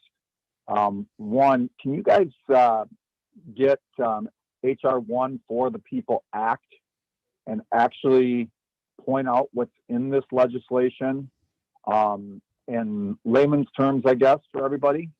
That way people can see how it is that we need to really, really push the other two senators. Well, come on, Tom. We don't do the homework when James Santel gives it to us. What makes you think we're going to do it just because you're asking for Well, it? perhaps, Tom, we can find an expert in that particular area and see what their thoughts are. And go Booking through- good guests is our superpower, Tom. and Okay. have them That would articulate be for us. great. Tom, before I want to address this real quick because we've seen some reporting on this. You know, given the circumstances of what's been going on in DC legislatively here and the challenges that we have with the filibuster and, you know, Manchin and Sinema, do you see some flexibility starting to perhaps come through on someone like Manchin with You know getting what? I rid of the don't know. All I filibuster to know get some of is these other issues done? My friend Kai Newkirk, they're doing a as much as they possibly can do to push cinema. As far as Manchin, I think Manchin's got such a huge ego that if there's a way that they could play on his ego somehow, that he's going to, get something for this. That's where the pressure's got to come. I don't think it's going to come completely from we the people because, we the people have been pushing. It's something where Joe Biden's going to have to crack down on him, or we got to find out what it is of his hot button and go for it. I guess. I mean, I don't know if it's money. Then maybe we the American people need to put money together that will outbid what he's getting from the corporation. Just give him a big envelope full of money, Spiro Agnew style, Tom. Seriously, if that's what we have to do, if that's what we have to do to get those 2 votes, to end this filibuster, get DC statehood, get money out of politics, you know what? It may be worth it. Everything has to do with money and politics. That's the bottom line. Also wanted to wish you guys a very happy LGBTQ plus Pride Month. And absolutely, I think we have a great opportunity here. And I hope the Democrats don't screw it up, because if they do, we will be in the minority for many, many years. And it's going to be a lot worse than what we even have seen in the past. It'll be like Wisconsin once again. You guys are kind of the leaders in terms of showing what it is that it looks like. Yeah, but our canaries keep dying here, Tom. The leaders of bad governance, Tom. Exactly. So anyway, yeah. So I hope everybody just really understands what For the People Act is about. Looking forward to you guys bringing someone on that can actually explain it. And let's get this thing moving. Sounds great, Tom. Appreciate the call. Thanks, quick, Tom. From thehill.com, Democrats set for filibuster brawl amid escalating tensions. I'm ready for a brawl, Dom. Democrats are setting the stage for a massive brawl over the fate of the legislative filibuster as they face growing pressure to get rid of the roadblock, with Republicans waging their first successful filibuster attempt and more fights looming on the horizon. Democrats are driving towards a tipping point on what to do about the procedural hurdle, which of course requires 60 votes to move any legislation to the Senate floor. In June, a number of high-profile measures important to Democrats seem to be getting blocked by the GOP's filibuster, which supporters hope will convey wary Democrats to back ending the filibuster. The blocking of Democratic priorities will certainly enrage those liberals who already want the filibuster killed off. And Senate Majority Leader Charles Schumer signaled that he views it as a crucial test for his majority amid growing impatience about the slow pace of some of the behind-the-scenes negotiations. They're negotiating the infrastructure bill right now, aren't they, Dom? Yep. You think that'll advance? Nope. We have also, this is a quote, Dom, we have seen the limits of bipartisanship and the resurgence of Republican obstructionism. Senate Democrats are doing everything we can to move legislation in a bipartisan way when and where the opportunity exists. The June work period will be extremely challenging. I want to be clear that the next few weeks will be hard and will test our resolve as a Congress and a conference. That, according to Chuck Schumer. I want to thank our fine guest today. He was Joe Parisi, Dane County Executive.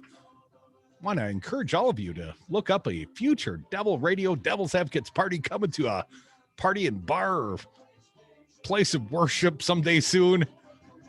We'll do church parties. Dom, I guess that's your last word for the day, fella. Thanks for listening to the Devil's Advocate. Stick around. Earl Ingram is next.